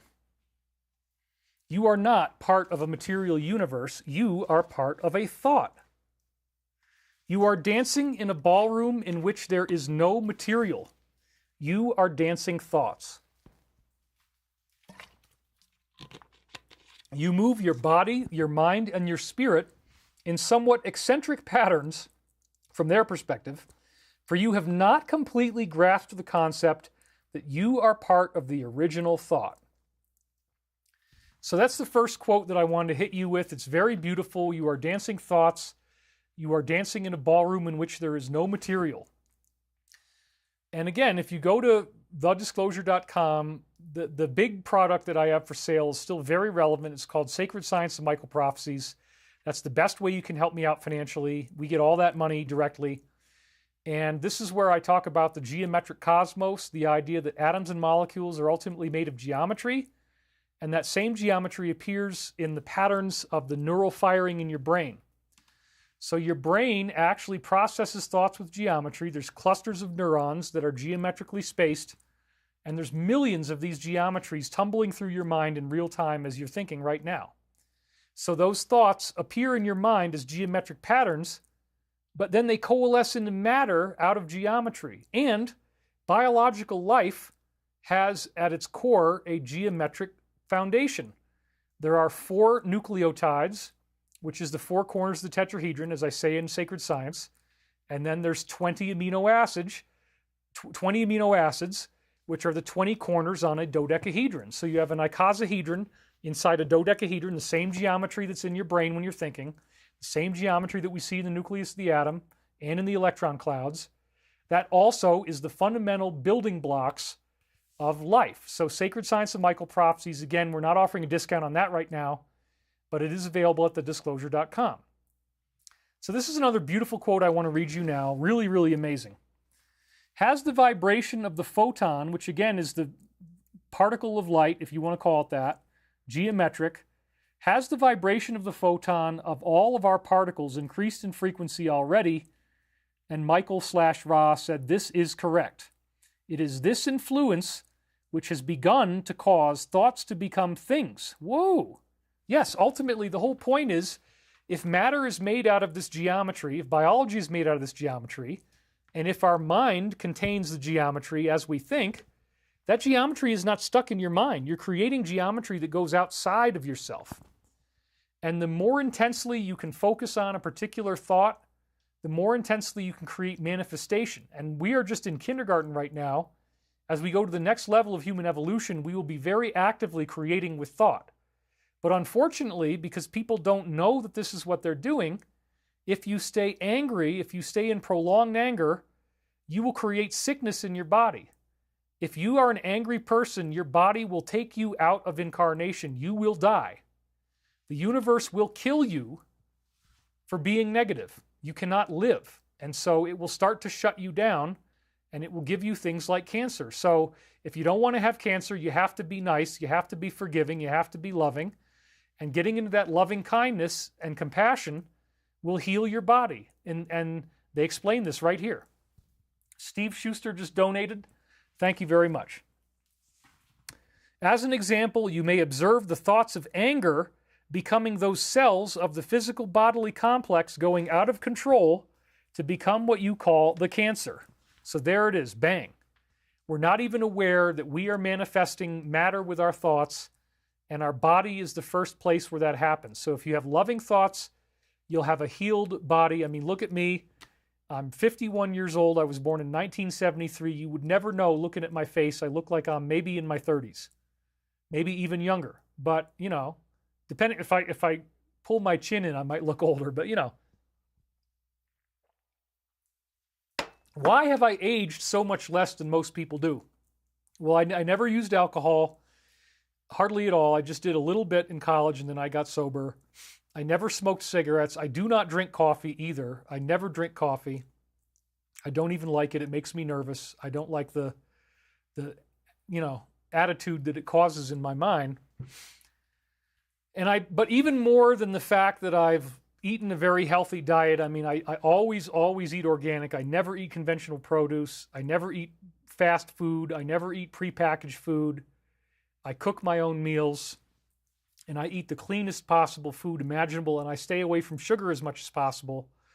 That and my thoughts, having loving thoughts, is why I still look so young. I mean, I've beat the odds. I'm 51 years old, and I look like this. That's the positive example where instead of negative thoughts causing my body to die and age, positive thoughts are keeping my body young and healthy. So I'm living proof that this really works. And if you have negative thoughts, you're going to start to die because guess what? The universe doesn't want you here if you have those negative thoughts. It's going to take you out of the game by getting you sick. That's how it really works. So now we're going to use that word catalyst, which I said catalyst will repeat until it's no longer useful, and if it's useful, it pisses you off. What is the plan for the use of the catalyst of cancer? And then Michael answers, the catalyst and all catalyst is designed to offer experience. When you have experience in your third dimensional world, you can either love and accept your experience or you can try to control your experience. I probably should have made this part yellow. These are the two paths. So this is very, very important. If you are a loving person, then you are using your catalyst positively and it won't need to repeat. If things make you angry, if things make you sad, if things make you depressed, and the way that you respond is that you're trying to control other people, control your environment, you want to get enough money that you don't have to worry about anything, you can pay your way out of anything, you want to be rich, you want to be famous, you want to have other people do the hard work for you, and then you make most of the money. This is a very common thing that we see. Economics has gotten terrible. That's why, again, we don't want to create McJobs. The Stavati Aerospace jobs are well-paying jobs. We want to create abundance in your life. If you're a happy employee, then we're happy to have you. And you can buy a nice house, and you can, maybe you can have a family, and you can afford to do that. I mean, these are all wonderful things.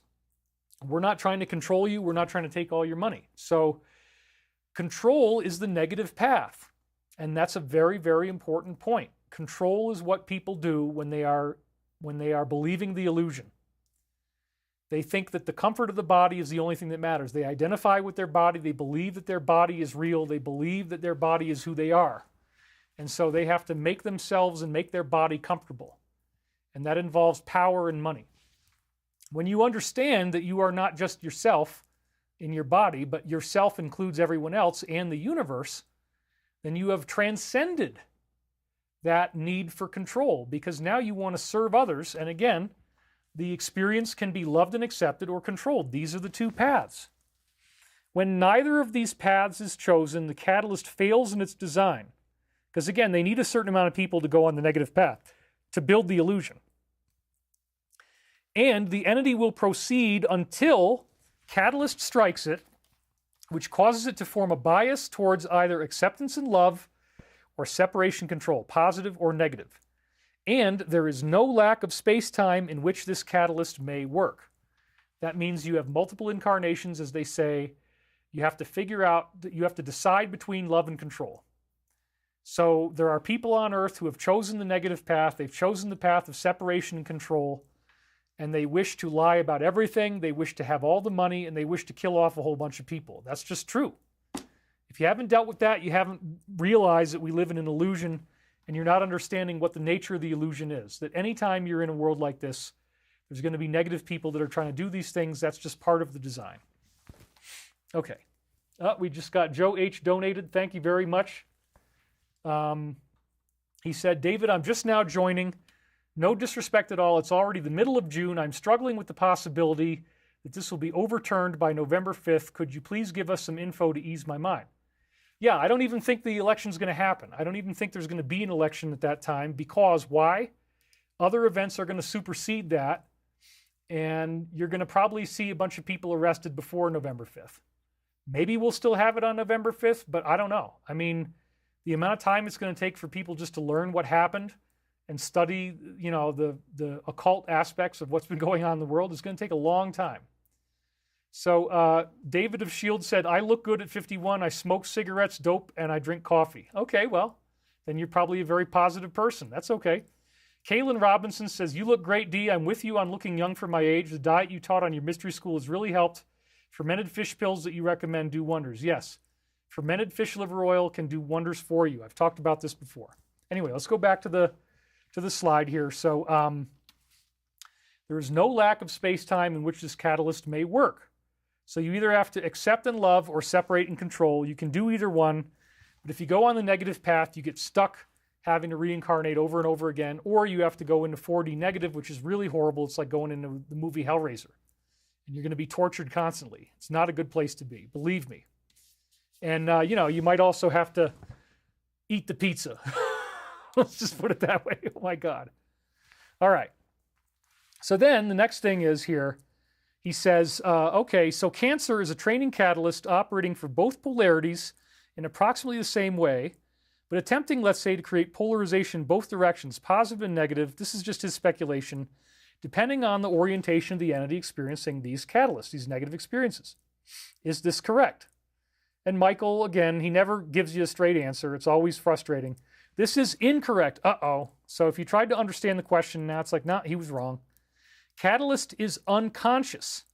It does not work with intelligence, but is rather part of the, shall we say, mechanism of learned teaching set up by the sublogos, which means our sun, as an intelligent creator, before the beginning of your space-time. So, it is unconscious. It doesn't matter whether you understand that if you're dying from cancer, that it's because you have anger, separation, and control, power over others, dominance, jealousy, rage, all those types of emotions, the desire to control, the desire to manipulate people, to get them to do what you want. You're lazy, you want to be sitting around, you want other people doing the hard work, and you want to benefit from it. If that's who you are, then you need to stop, because the universe is going to take you out of the game with something like cancer, and you're not even going to know why you're dying. It's going to just take you out of the game. You're going to die of cancer because you're not learning what the universe has to teach you. This is an unconscious mechanism of learned teaching set up by the Creator. Tarot donated again. Thank you very much. MAGA, make Atlantis great again. And Errol Hirsch just donated $50. Thank you very much. We're celebrating your third super chat. Thank you guys so much. I really do appreciate it. I need the money. Anyway, so then he says, how does cancer do this learned teaching when the entity has no conscious idea of what is happening to him when he's developing cancer? And then Michael says, in many cases, catalyst is not used. You're not even aware. You're not even... but there's no formal understanding in our world that, the reason why you got hurt, the reason why you had a car crash, the reason why you got sick, the reason why you're dying is because you haven't figured out what you're here for. You haven't figured out that you shouldn't be separation oriented. You shouldn't be controlling people. If you don't understand that, then something's going to happen to you. And that's ultimately what the inoculations are about too. Like, this gave an opportunity in Law of One terms for a lot of people to leave the planet. And there are many, many innocent losses. There's many people who that was just their time and it had nothing to do with them being bad people. But then there's many others who, got into the games of separation. Well, you have to wear your mask. And why haven't you gotten it yet? Oh my God, you're a danger to everyone. Why haven't you gotten it yet? And then all of a sudden they're freaking dying. Well, yeah, if you bought into all this stuff, if you bought into what the TV is telling you, and if you took the shot, now you have an opportunity to leave the planet faster. And this, again, although it seems tragic, was a way in which this catalyst could be offered to people. And so only the people who are still here are the ones who are going to be ready for this, what's coming up in 2025, where we have this great unveiling, and we realize that the universe is a holographic illusion. Oh, we got a whole bunch of donations coming in. Lars Shep, Minnie P., and Lily LaRose. Thank all of you. Today I heard about Terrence Howard on Joe Rogan Experience. He said something about thoughts and geometry. Have you heard of him? Yes. As I've said in other shows, he was my friend. We hung out together, and we were planning on doing a show together. We were in development on what we were going to do. And I've talked to him we had a mutual discussion about the geometry of consciousness. So I'm really happy that Terrence got out there on Joe Rogan and said all these cool things. So again, in many cases, catalyst is not being used. And most of the people who had these inoculations never figured out that anything bad happened to them if they died from it. They just weren't at the right level of vibration in some cases, not all, but in some cases they weren't at the right level to stay here. That seems sad, but when you understand the universe is not screwing around, this is very serious stuff here. Who, shall we say, supervises the determination of further incarnational needs and sets up a seniority list for these incarnations? And then they said this is a question with two answers. Firstly, there are those directly under the guardians who we talked about last time. There's 24 of them. They're angelic beings, and they represent the management who are responsible for making sure everybody needs to go where they need to go. Now, if we didn't have the inoculations, the only other option was a pole shift. So yes, it's very sad that people have died from these, and there's more people that are going to be going, but it was either that or everybody dying and then being rescued in a Noah's Ark type of thing where they all come in motherships and take us off the surface of the planet. That's all I thought we were going to get. And it wasn't until I got Michael Prophecies and I come up with 7 books of the stuff that I dictated in the 1990s. I thought I'd never look at it again. 96 to 2000, there's thousands of pages of this material, and I just did it all, and then I kind of walked away from it. Come to find out, no, this is all about COVID and inoculations and Iraq and Ukraine, Israel, Biden, Trump. It's all in there. The alliance, the fact that they're going to arrest these people, the plan, as it's called, all this stuff. Wow. How did I get all this in the 90s? Well, because it's a non-temporal entity. Archangel Michael is outside of time. So the Guardians, Jason Lopez just donated. Thank you very much. are responsible for the incarnation patterns of those who are incarnating automatically. So this is people who do not have conscious self-awareness of the process of spiritual evolution. So there's a certain number of people who just don't really get it, and they're just going to incarnate pretty much at random. That's what that's talking about. You may call these beings angelic if you prefer. They are, shall we say, local or of your planetary sphere. And they watch over everybody's incarnations. The seniority of vibration is to be likened unto placing various grades of liquids in the same glass. Some people with their spiritual vibration will rise to the top, and others will sink to the bottom. And that's very literal now. Layers and layers of entities will ensue. As harvest, which is their term for ascension, it's a biblical term from the book of Matthew, Matthew 13. As harvest draws, and 18, as harvest draws near, those filled with the most light and love will naturally and without supervision be in line, shall we say, for the experience of incarnation. And they probably didn't take any treatments either. You know, hate to say it, but yeah, you're going to see through it and say, I don't trust this. I'm not putting this in my body. When the entity becomes aware in its mind-body-spirit complex totality, which represents everybody on Earth, of the mechanism for spiritual evolution, which means we're all part of a loving creator, it itself will arrange and place those lessons and entities necessary for maximum growth and expression of polarity in the incarnative experience before the forgetting process occurs. So let's just look at this carefully. You will have the lessons in your life structured in, you will have the people you need to meet so that you can grow, so that you can become more spiritually evolved in your incarnation, and this is done in your in-between life state before you forget who you are. You plan out your whole life, and that's if you're more spiritually evolved. If you're not just evolving at random, you're going to set up your life so that you have people that you're going to meet and experiences you're going to have that will cause you to rise to the top spiritually. That's what they're saying. The only disadvantage of this total free will of very advanced entities, senior entities, who angelic usually, choosing the manner of their incarnation experience is that some of these entities attempt to learn so much during one incarnative experience that the intensity of this catalyst disarranges the positively polarized entity, and thus the experience is not maximally useful as intended.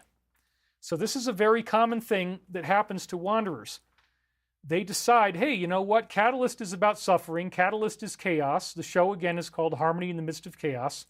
How to seek and find that harmony. The main way to learn how to find harmony in chaos is to understand there is no chaos, as I said.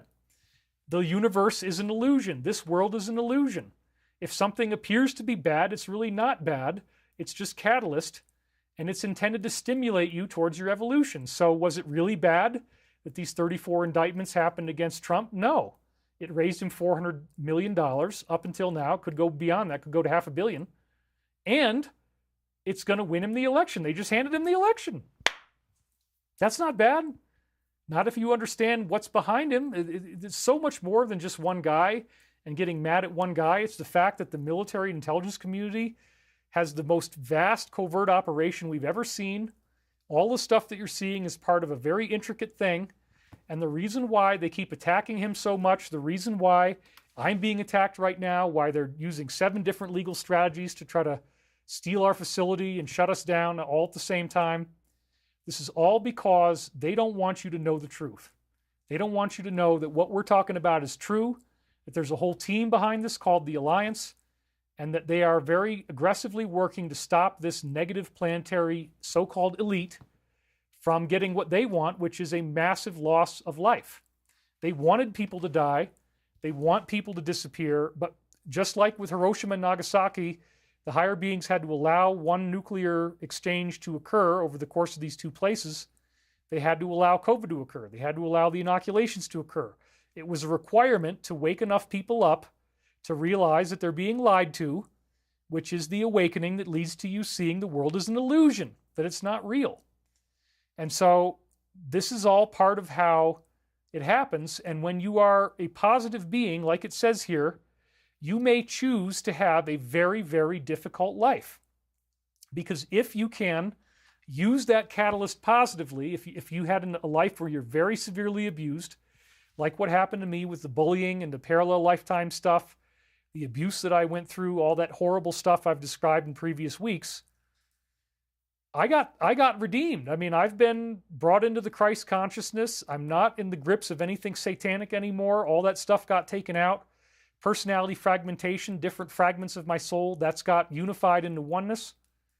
So anybody that's being part of this negative group and they think that they're doomed or they think that they're condemned or that God will never love them, that is not true. It's never been true. They want you to think that. If you're in these groups, they want you to think that you're doomed. They want you to think God will not receive you. That is just simply not true. And I'm living proof of it. I mean, I went through this stuff. I got out of it in 1986. I got deposited back into my life. I never remembered anything, but I had lots of, background trauma that I really had to work on healing anyway. And it took a long time to get through that. So sometimes people who are souls, we had another one, non-military, just said, I figured out what a vital mental wanderer technique that has to be initiated on by another wanderer. It's a mystery teaching. Everything you were saying about the illusion is right. I have a teaching for you. Thank you. Thank you for the donation. I really appreciate it. So again, you can end up having all this suffering in your life. You can have all these negative experiences because not that you're a bad person. If you've been getting trashed and raped and molested and, abused and you've been lied to and betrayed and you keep losing money and you're broke and you're suffering, guess what? That might be because you're a very advanced soul and you chose all these things because if you can process the catalyst, it's only useful to you to keep suffering until you go into loving consciousness. Then it no longer becomes useful. You only suffer until you surrender to love, until you surrender to love, forgiveness, compassion, acceptance. Once you actually do this, once you stop trying to manipulate people, lie to people, betray people, control people, profit off of them, steal their money, once you stop going this way, you won't suffer anymore and your life will get better. And all my dreams are telling me that this huge attack we're going through is going away very quickly. We're about to get investment money. Once we get the money, we're probably going to be buying a facility in another state. We've got a few different options. I don't want to say what they are yet, but there's places we can buy for pretty cheap where we don't have to go through all this crazy stuff with the through the fence agreement. We don't have to go through $70 million of renovations. We don't have to go through, code violations and all this stuff. They're ready to go. You can roll the planes right in, and they want our business in these states. And we have lots of options. I mean, there's great hangars we can get for cheap. And so we're just going to figure out what we're going to do. But again, the point of this quote is, Sean Hines says, David, you rock. Thank you for your service and love. How long before we see you in the media? Bobby Bujizik just said, thank you, David, for your energy and love. So thank you guys for donating once again. All right, so the intensity of catalyst, if you're an advanced soul, can disarrange you and you don't end up using your experience in the maximally useful way. So this is a big deal. I mean, you got to be really careful here when you when you get stuck into this stuff, you can really get lost, okay? It's very, very easy to not make good use of your catalyst. If you let yourself get mad, if you let yourself get jealous, if you're manipulating people, if you're lying to them, if you're using other people, if you want them to be sad, if you want them apologizing to you, you want to keep them on the ropes, keep them miserable, and you want them always, trying to make you feel better, that's bad. You want to do your best to be supportive, to be loving, to be compassionate, to share your money, share your love, not to try to withhold things from people, not to try to manipulate them. I'm not going to give you this until you do this for me. That's the negative path. And you don't want to go there because you're not using your catalyst, okay? So you can have a very, very bad experience if you're an advanced soul and you end up trying to take on too much hardship because it might not work for you. So this is another really great one about the illusion, breaking through the illusion.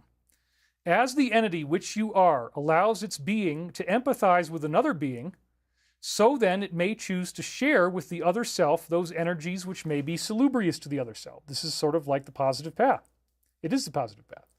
The mechanism of these energy transfers is the thought, or more precisely, the thought form. For, and this is the real key, any thought is a form or symbol or thing that is an object, that's why I made that word white, to highlight it, an object seen in time-space reference. Now, time-space is a long discussion.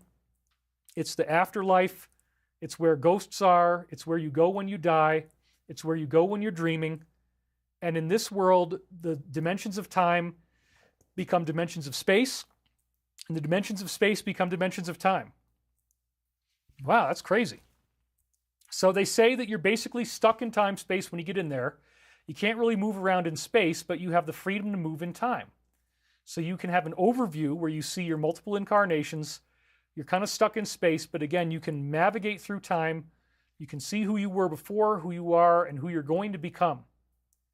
You can have prophecy. It's very easy to see the future in time-space. Your dreams will predict the future because they're happening in time-space. And what's so weird is that when you shield gravity, you shield yourself from space-time and you pop over into time-space. And there's a whole elaborate physics that I talk about, again, in Sacred Science of the Michael Prophecies, available at thedisclosure.com. So, any thought or form is a symbol, an object in time-space. When you have a thought, here you're not going to see something physically manifest, but in time-space, all of the thoughts that you have become visible objects that other people can see around you. You can't hide your thoughts. Anything that you think starts becoming a form, a symbol, or an object. This is one of the most important things they ever said. It is the key, actually, to black magic.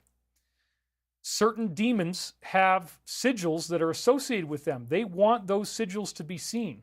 This is why the negative on Earth keeps doing satanic Grammy Awards, satanic opening and closing Olympic ceremonies, satanic Super Bowl halftime show, satanic music videos, satanic, video games, television shows, movies. It's because the negative exists as a symbol. A symbol is a thought form, is a life form. The symbols are alive. The world is ruled by signs and symbols. The more they show you their symbols, the more you're harmonizing with this. Let's do a Colin McGeezer here. So mate, when you really understand what evil is, mate, when you really understand how these dark entities work, they have an address. They have this propensity to want their advertisements to be given out there, because the more that you advertise them, mate, the more easily they can manifest, the more power they have, the more they get to do what they want to do here in the world. It's very simple, mate. This is how it works. I'm not kidding you. All right, there you go. He has the authority. I learned a lot from him, Uncle Jack. And yes, he said that it's a form of hypnosis, that when you see these symbols, they actually energize these beings in negative time space. Well, so do positive symbols, like the crucifix, the Christian cross.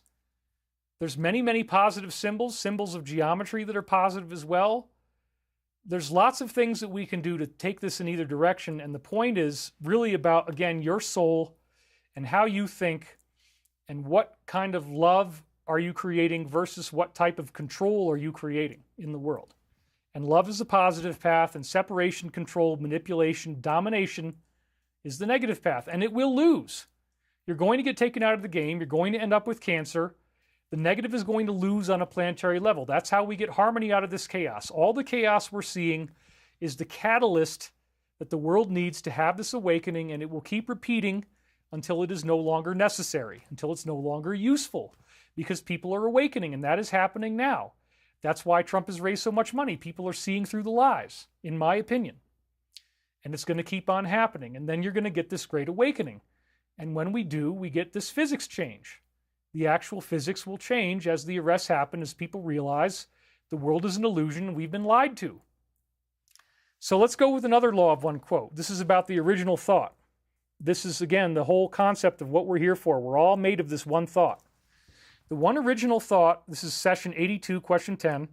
The one original thought is the harvest of all previous, if you would use this term, experiences of the Creator by the Creator. So, they do say there was a previous cycle of the universe that had manifested galaxies, stars, planets, and then beings on those planets like us.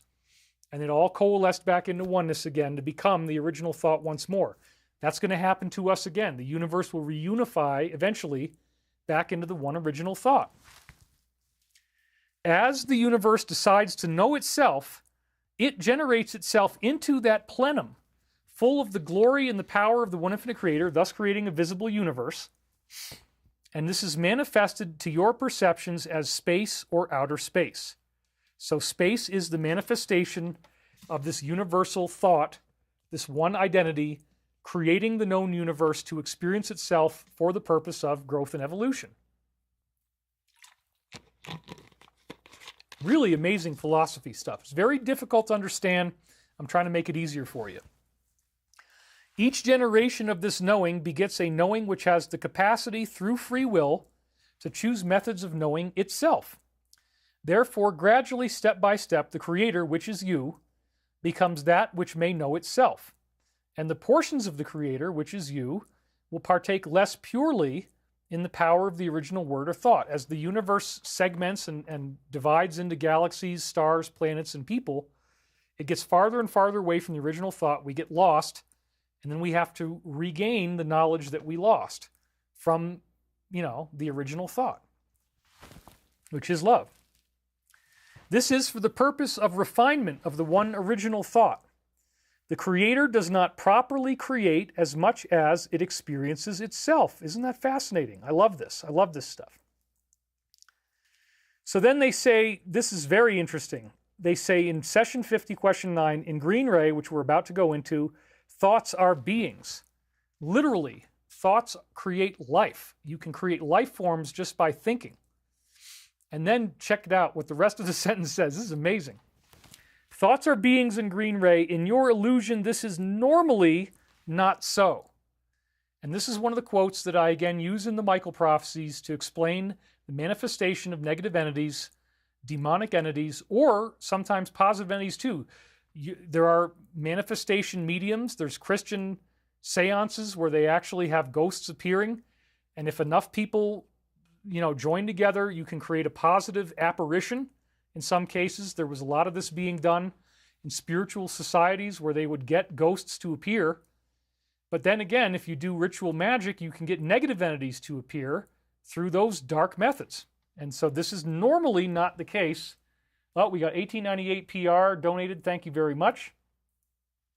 So this is really, really cool. And yes, please tap the bell and hit the subscribe button. We can never get to 500,000. They always seem to keep losing. We keep losing subscribers, so please subscribe if you can. That's what Tarotina was just saying. Okay. Is it possible for you to give a small description of what fourth density will be like? And this really gets into the concept of catalyst, the illusion, and thoughts are things, okay? This is what we're all about to go through as a planet, this evolution. It's really, really wonderful. We ask you to consider as we speak that there are no words to positively describe fourth density. We can only explain what is not and approximate what is. Beyond the fourth density, our ability grows more limited still until eventually we become without any words. There's nothing we can say that you can understand beyond fourth density. Now, this is what you're going to become. So remember, as long as you can live until next year, and if you took an inoculation, you stay alive, please stay alive, do whatever you can, drink the pine needle tea, be good to yourself, eat healthy, don't eat sugar, don't eat wheat, stay away from grain, stay on organic, don't do anything conventional. Conventional produce is loaded with poison, lots of food is loaded with poison, okay? You can make it for another year, you're going to get the first wave of ascension, which Garabandal called the warning. So that which fourth density is not. So this is what you're going to become. You will not need to speak with words unless you choose to. You can speak telepathically. You will not have a heavy chemical vehicle for a body complex activity like you do now. You're going to have a light body. That's really exciting. It is not of disharmony within self. It is not of disharmony within people. And wait for it, it is not within limits of possibility to cause disharmony in any way. Wow. You literally, they say it's 100 times more harmonious than what life is like now. And that's why people want to end up using alcohol and drugs, because they want to feel good. And the world is not built that way. But in fourth density, you're not going to need to get high. You're just going to feel freaking amazing. You're going to be in a state of ecstatic bliss all the time. It's not even possible, back to the slide, to cause disharmony in any way. There's no disharmony in yourself. There's no disharmony between people. This is very different than what we have right now, obviously. We're in an illusion, and people can think that they can get away with being evil, they can be negative. That is not true. You're going to get cancer, you're going to get a car accident, and you're ultimately going to die. And that's because you got to come back, reincarnate again, try it all again, figure out that you need to be nice. And if you're not nice, you're just going to keep dying until you learn the lesson. That's really true. So in 4D, it's not possible to cause any disharmony. Vader Zero says, thank you, David, for doing these every Sunday. God bless you. Thank you, Vader. Approximations of positive statements. It is a plane of a type of bipedal, which means two-legged, two-foot vehicle, a body, which is much denser and more full of life. In fact, we actually have more universal energy in our light body than we do in this body. It's actually denser in terms of its energetic construct, and it is more full of life. That's really, really cool. It is a plane wherein you are aware of the thoughts of other selves. It is a plane where you are aware of the vibrations of other selves. Nobody could sneak up on you. Nobody can lie to you. Nobody can it's impossible to lie. It is a plane where one is aware of the vibrations of other selves. It is a plane of compassion and understanding of the sorrows of third density. It is a plane of striving towards wisdom or light, which is fifth density, as we said before. It is a plane wherein individual differences are pronounced, although automatically harmonized by a group consensus. Isn't that really cool? So this was an image I like to put in there. It really kind of is evocative of ascension. It's visionary art. You know, what's going to happen to us? We're going to become light beings. We can fly. Very, very amazing future ahead. Okay, so now we're out of the Law of One quotes, and we're going to go into sort of a bullet point list of, this is the last part of the show. I actually have a lot of time to get through this, but this is pretty dense stuff too. So we're not going to be quoting from the Law of One now, but I just want to give you the fundamentals to help you understand what the great illusion really is. What are we living in? What does the Law of One tell us is going on? What do you need to know to find harmony in the midst of chaos? So these are just the bullet points of all the main philosophical understandings the Law of One wants you to know, and I'm just going to do them in a condensed form. We learn that Earth, again, is a school for spiritual growth. We experience apparent individuality, but in fact, others are our self. And therefore, when you honor someone else's free will, you are honoring yourself. If you infringe upon someone else's free will, it is damaging to yourself. These are very important concepts. And again, we are here to learn love. So here's another beautiful piece of 4D type of visionary art, where this woman is literally creating flower patterns, and you know, it's going to be amazing. The things we'll be able to do are going to blow your mind. Now, this is something that Michael gives in the Michael Prophecies books about this teaching of the original wound. It is a single common link between all of our emotional pain and addictive behavior. We fall into the illusion, we buy into the illusion that the Creator has abandoned us, God left us alone. This is the root of the negative path. This is the root of separation consciousness. This is why you end up trying to manipulate people, control people, make them feel sad, make them always have to apologize to you. It's the illusion that you have been abandoned. Especially psychopaths. When their brain shifts from that much trauma, they're never really going to learn this. They're never really going to learn that they're loved. They're never really going to be able to accept that love. And they're pretty much a loss. I mean, psychopaths are not going to make it into 4D, most likely. They might go through the first wave, some of them. But you're not going to get the final, they'll just die off before the big final change happens in another 100 or 700 years. So this is the illusion that you were abandoned. And as I said, it replays when you're a child and your parents start telling you no. So ultimately, the teaching is you have to choose, you have to make a choice to be happy. That's why Law of One calls 3D the choice. And I also love to talk about Elvis Maryland syndrome. These are both people who taught us that material things cannot buy us happiness. Elvis and Marilyn were the most beloved celebrities. They were known by one name. They don't even need the last name. You just know exactly who it is. You say Marilyn, you know who that is. You say Elvis, you know who that is. Everybody loved them. They became fabulously wealthy. They were incredibly famous. and both of them died of drug overdoses, allegedly. Marilyn, it might have been different, but still, nonetheless, she was in a very bad place. She'd had very toxic relationships. If you study that, she kept, betraying people, getting divorced, falling in love and then falling out of love and creating a very acrimonious split. So if we are supposed to be taught that money and power is going to make us happy, then why were Elvis and Marilyn so unhappy? The answer is you're not going to be made happy by money and power. True happiness comes in choosing to be happy, which is ultimately going to come from realizing you've never been abandoned, you've never been left alone. So the original wound is where we feel lost, confused, abandoned, frustrated, and that ultimately is coming from the point of feeling like, I'm alone, nobody's got my back, there's no higher purpose, there's no reason for me to be here, so I better just get mine before the whole crap house goes up in flames, like Jim Morrison said. Now, the way that we go through that original wound, the way that we regain our true consciousness, is by going through this sacramental nature of all things teaching, that everything in the universe is sacred. So as you awaken, you're eventually going to learn the universe is one. All aspects of the universe are functioning in perfect divine perfection. This is actually the highest spiritual teaching. But then they also say that it doesn't mean you just sit back and watch the wheels turn. You are inspired to relieve suffering. That is also part of the divine perfection. So this was the Andrew Jones original illustration that became the cover of my book, Awakening in the Dream. And, it also very fascinating, again, 4D type of stuff. The mind is creating these thoughts.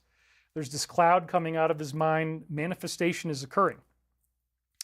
So now we're going to talk about the Luciferian force. And this is the negative aspect of the universe.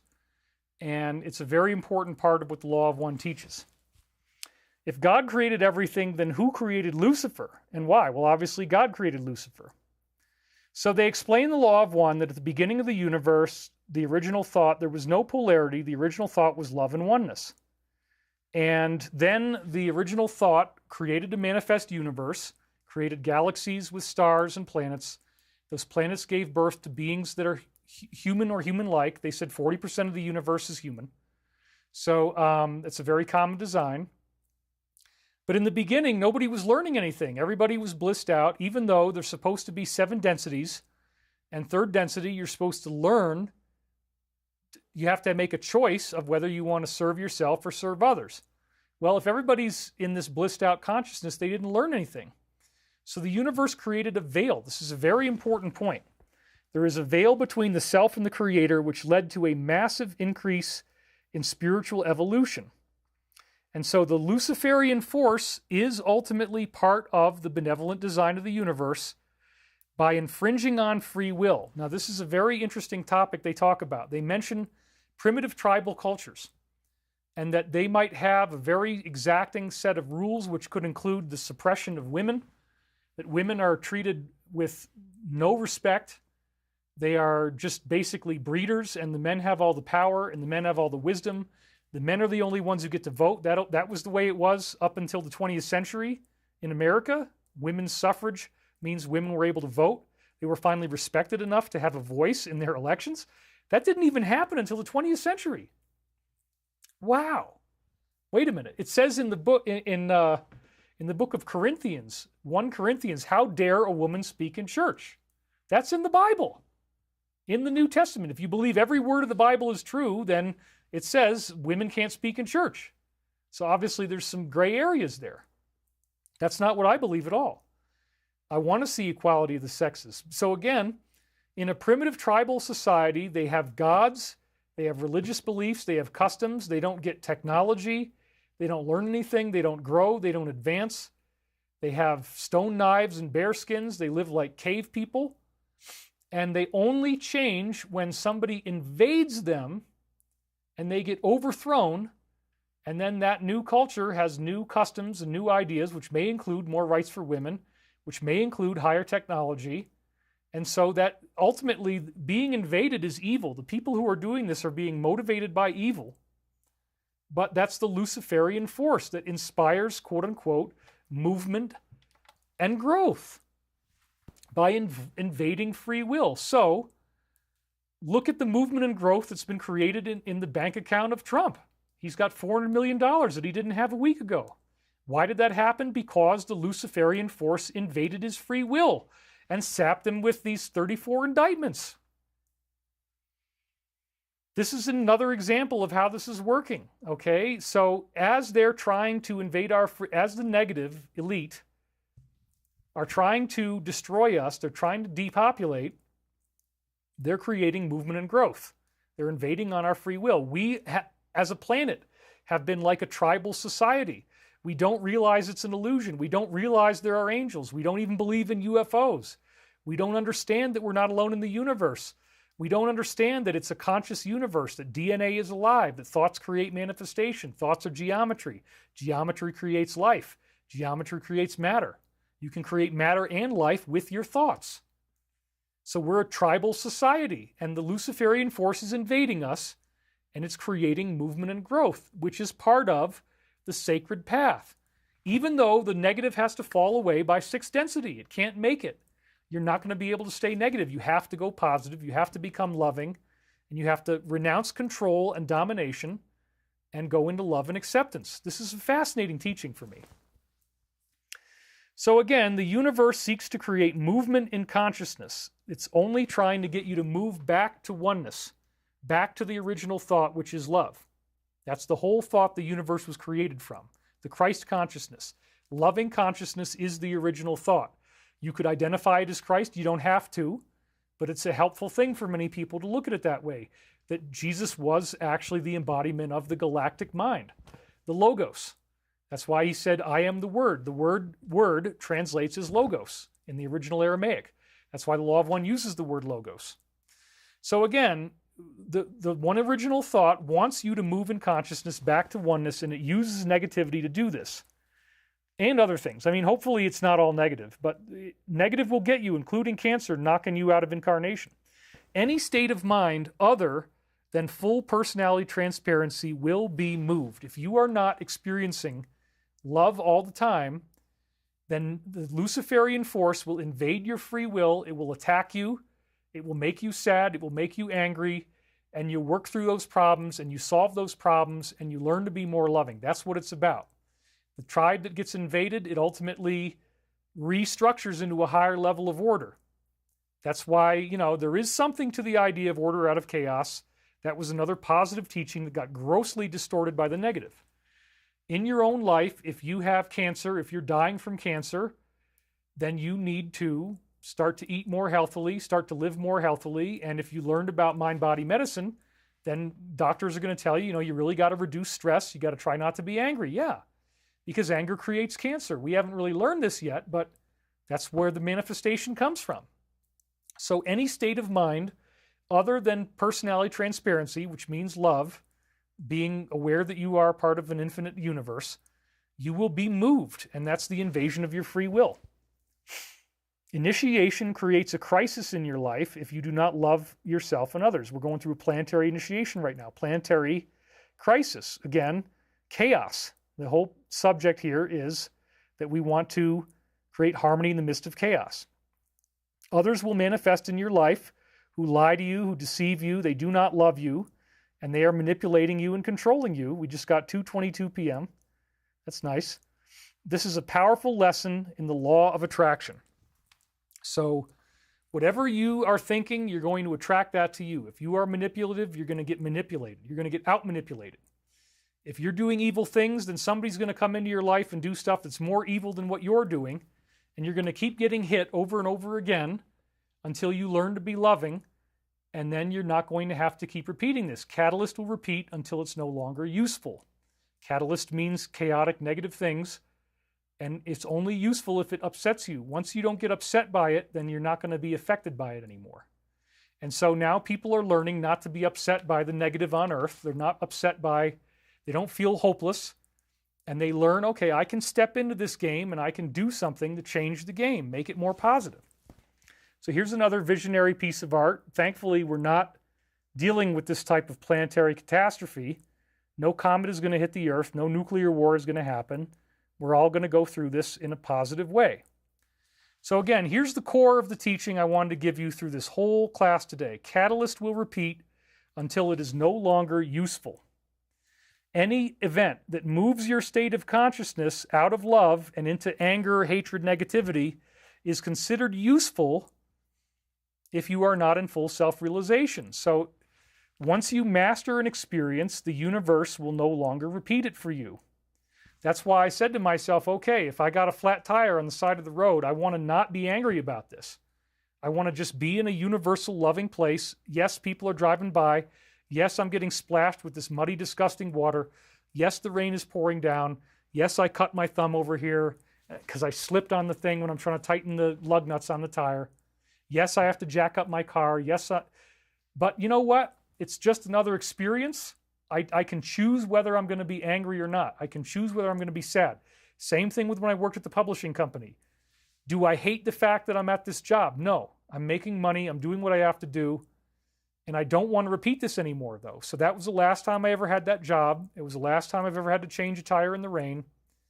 And on a planetary level, what we're learning is we don't want to hate the negative elite. This is very important. As I said last week, the Michael prophecies revealed to us that if enough people had hated Bill Clinton, we would have had a pole shift in 1998. If enough people had hated Trump, we would have had a pole shift more recently. You can see that there's flaws in people's character, but ultimately, no matter who it is, you don't want to hate them. That's why I got really, really nervous, actually, beginning in 2015, 2016, for humanity.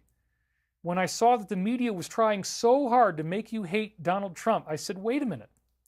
If you end up hating somebody, and if you really are passionately dedicated to it, and you have sustained, prolonged thoughts of hate, you are going to attract a cancer type of death to yourself. And this is before I saw what was going to happen with COVID. You will attract that. You cannot stay in hate and stay alive. The universe will take you out of the game. And so even if there is someone that you have a really hard time with and you just feel like, I can't forgive this person, I can't accept this person, well, guess what? You're going to get hit harder and harder. You're going to suffer more and more. Your life is going to get worse and worse and worse until you learn to love, or you're going to end up dying. Ultimately, that's what it is. And it's unconscious, okay? So you will Cosmic Dragon just donated. Appreciate you from New Paltz alumni. Thank you very much. Tarot Tarotina says, you don't need to hate them. God is in charge. That is absolutely true. So once you master these experiences and you learn to love, you're not going to have to repeat it. And we're going to go through this as a planet. We're not going to have to keep being enslaved by the negative.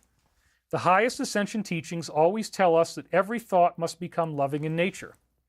So here's another Andrew Jones illustration, very 4D, where thoughts are creating things. You're looking at someone and there's all these thought forms that they're giving off around their eyes. I mean, this is actually more like what things are going to look like once you go into 4D and you're looking at someone. Very, very interesting. So this is another really interesting thing that the Law of One talks about. As you're seeking nirvana, the classic belief in many various teachings is that your personality self needs to be obliterated.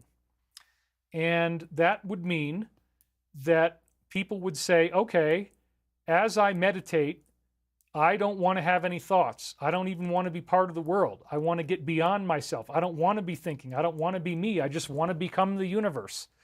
Well, that means you're trying to obliterate your personality self, and that's not what you're supposed to do.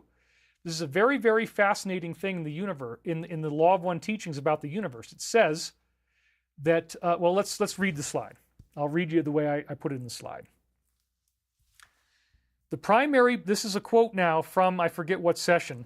The primary purpose of an entity, that's you, is, in this density, third density, to experience all things desired. Whoa. Yeah, that's a really heavy one for people. Experience all things desired. If you want to do it, as long as it doesn't violate other people's free will, they make that caveat, very important caveat. You don't want to hurt people. But if you see something that you would like to have, if you see something you want to do, experience that. Go through that. And if you can't do it in person, if it's going to violate somebody's free will, then you go through it in your imagination. experience all things desired. Very interesting.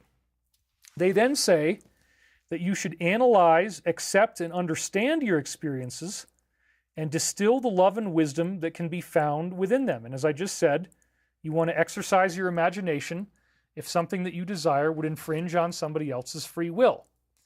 Now, Dr. Scott Mandelker, who you saw before, he's probably the reincarnation of George Hunt Williamson.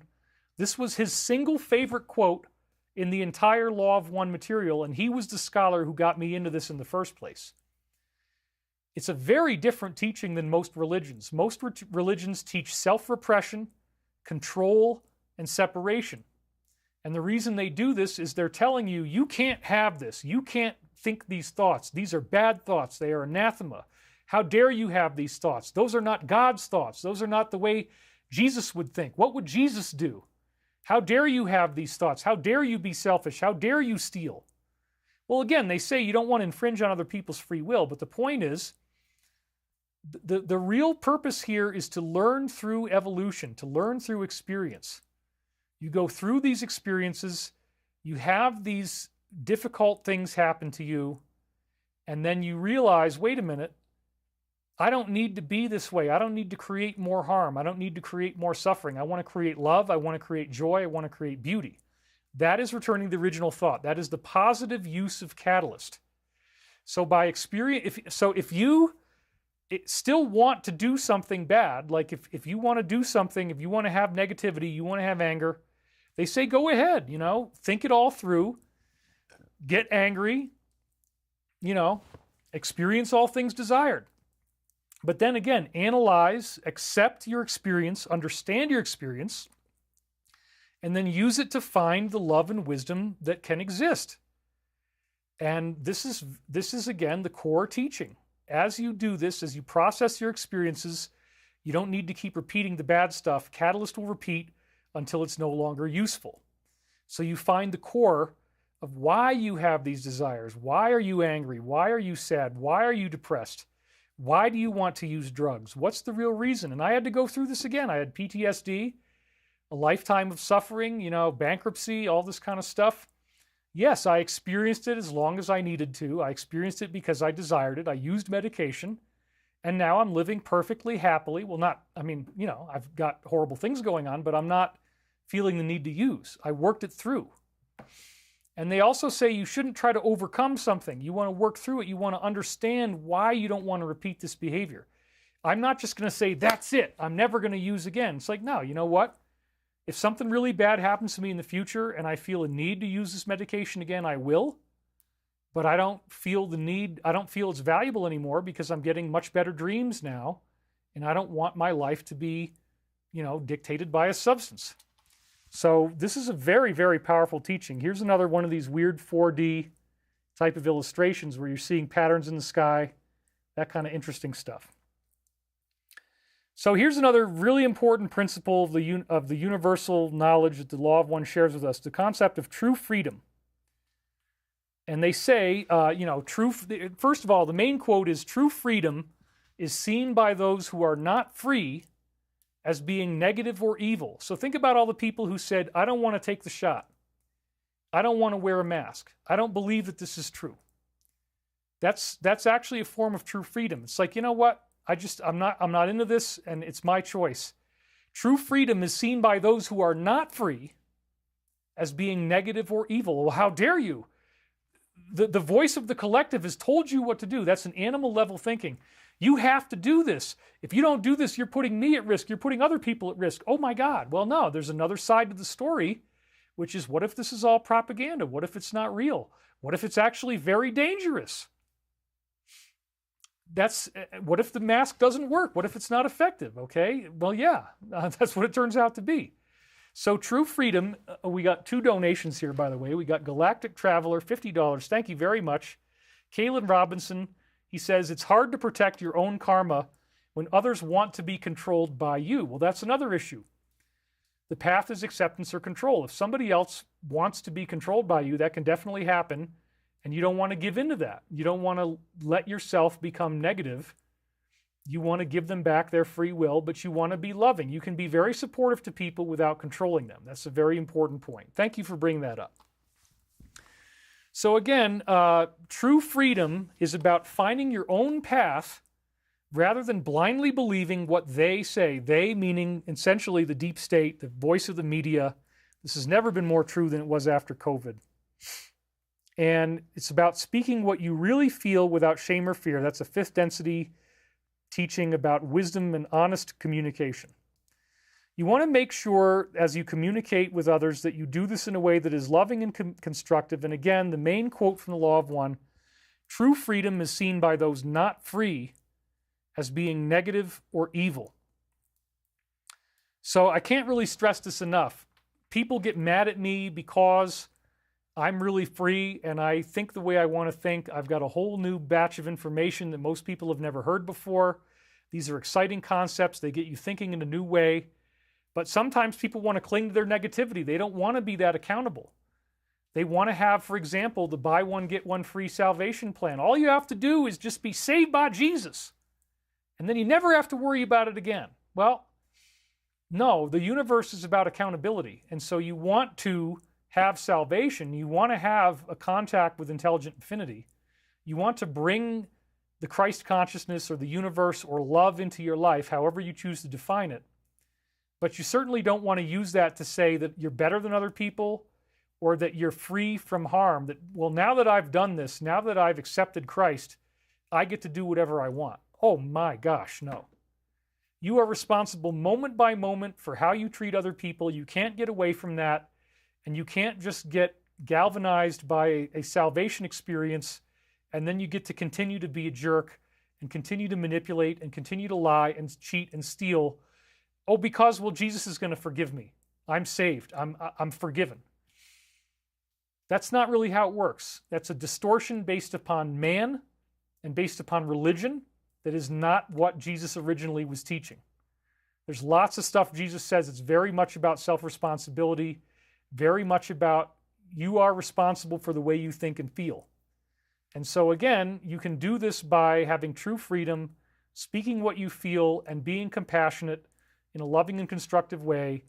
And yes, when you do not think the way everybody else wants you to think, when you do not accept other people's control, then you will be told you are negative or evil. So, Trump just raised $400 million. If you're a Trump supporter, you might have people telling you you're negative, you're evil, you're a bad person. And if you accept true freedom, then you just say, you know what?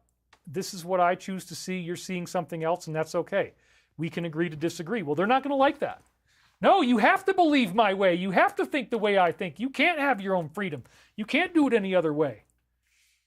No, that's not really how it works. Sorry, I just went to a black screen there. I hit button number 8. I'm not supposed to do that. Anyway, here's another one of these 4D illustrations showing you again, I believe, the idea of how, as you're looking at somebody, their thought forms are going to be manifesting around them. I think Andrew Jones was really tapping into some stuff here when he drew these kind of things. This is what it's going to look like. So respecting other people's free will. This is another very important point. You do not want to infringe. So you do not offer people service unless they have asked you. And if you feel that your rights are being infringed, you want to communicate how you feel in a respectful way. You want to use kindness, tenderness, and patience. And this is another very important point, being a good listener. Be willing to listen to someone without interjecting your personal anecdotes. I cannot tell you how often people do this. One of the most annoying things of the narcissist, not just a psychopath, but just people with narcissism, invariably, if you tell them a little bit about yourself or a little bit about something you experienced, they immediately use that as a launching off point to go into what I call an LRM, or a long, rambling monologue. That's right, the LRM, the dreaded long, rambling monologue. You tell somebody 1 or 2 sentences. Hey, you know what? I just had a car crash. Oh my God, when I had my car crash, it was so horrible. And then I had to go to the hospital. And oh my God, I was in surgery. And, and then, man, I had to raise money to be able to fix my car. And yakety, yakety, yakety, yakety, yak. Wait a minute. I told you I just had a car crash. You let me talk for 3 sentences and you go into this huge story about your car crash. If you find yourself doing that, catch yourself and stop. If you are the one doing most of the talking, if you have conversational dominance, that is the path of control. That is not the path of love and acceptance. And so it's a very easy thing to do. A lot of us are big talkers. I have to watch out for this myself. I love to talk. I love to share stories. A lot of people love to hear what I have to say. You don't want to do that. You want to be really clear to listen to what people have to say without interjecting your own personal anecdotes. Don't feel like just because somebody tells you that they're sad because their dog is dying, that now you got to tell them a whole story about, oh man, when my dog died, oh man, I was so sad. Then I had to go through all this stuff, and and then the vet came, and we had to get the body, and but then I got a new dog, and I was so happy, and oh, you should get a puppy too. You should get a puppy after your dog dies. Oh my God. I actually watched somebody go through this at a store. This woman told him that her dog died. He cut her off after 2 sentences and went into this huge monologue about how his dog died, and then he got a puppy, and I was like, oh my God, dude, what are you doing? So again, this is about respect, respecting free will. Be willing to listen without personal anecdotes. And when you are aware of these esoteric truths and things that people don't necessarily want to hear, you always want to follow the rule of 10%, which is that you give them 10% of what you know, and then you stop talking. It's, again, very tempting to want to go into a monologue, very tempting to want to lecture, very tempting to want to tell people, well, I know this about it. You don't know about the evil Illuminati? You don't know about what they're doing? You don't know about the government and how bad it is? And let me tell you this, and let me tell you this, and let me tell you this.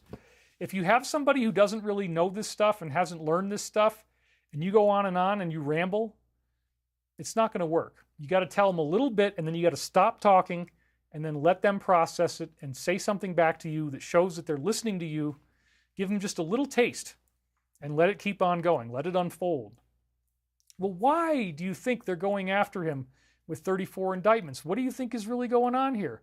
Do you really think it's because he's guilty, or do they just not want him to win the election? Okay, maybe you can, 10% later, maybe they don't want him. Why might they not want him to win the election? Is it possible that they're not telling you the truth? Is it possible that he's involved in something that is covert, classified, that you're not hearing about yet, and the media is only going to tell you the opposite? Is it possible that the only way you could really learn about what's going on is through alternative media, sources like this show, sources like Alex Jones, sources like Steve Bannon? Everybody's being attacked right now. Is there an alternative narrative? And if so, maybe this is the key to your survival. Maybe they really don't want you to know this because it's going to defeat them. And if they got their way, then there'd be nobody left on the planet except for the ones they can enslave and control. And then can you even imagine that the world could be that ugly? Can you still have harmony in the midst of chaos? Can you understand that this is all a global crucifixion, a global initiation we're all going through until we don't need it anymore because enough people have awakened, and that time is coming. The Great Awakening is happening now. So again, the rule of 10%. Oh, Richard Whitney donated $100. He says, David, this week's teachings have been more enlightening for me than you'll ever know. Extraordinary. Peace, love, and light unto you. Yeah, I decided I was really going to go full law of one, high octane on you guys this week. Thank you, Richard. I really appreciate that. It's awesome to hear that from you. I really do appreciate it. John Smith said, David pretends to have empathy and is a demon. There is no better example of projection than that. If you really think this is all fake and that all I'm trying to do is manipulate you and I'm evil, then you do not understand me at all. But that's people who are drowning in the illusion. It's just true. I already know when I look at myself in the mirror, I know who I am. This is not about money for me. I've made very little money. I've been functionally bankrupt throughout this whole last 2.5 years. If you think that I'm a demon, that's okay, because again, true freedom is seen by those not free as being negative or evil. So if I have true freedom and you can't see that, you think I'm evil, that's okay. But somehow Richard is still here after all these, whatever we're up to, 2 hours and 40 minutes. So you're still here and you're still listening. We got 4,100 people watching live, which is great. More donations. Oh my gosh. We got Twister Chris, $20. He says, you are a blessing. Almost every time you do these Sunday videos, I learn something new. Almost every time. Thank you for taking care of your peeps. Wonderfully caring for everyone. And then written in the stars, how does quantum entanglement fit into what you are saying? I have a hard time thinking the SRA children choose their experience. Well, look, I am an SRA child. We saw this in previous weeks. And I accept that what happened to me was that I had previous incarnations where I was a warlord, I was a murderer, I tortured people, I was responsible, I voted for their death, and I ended up learning, we got another donation, Total Todd, thank you very much.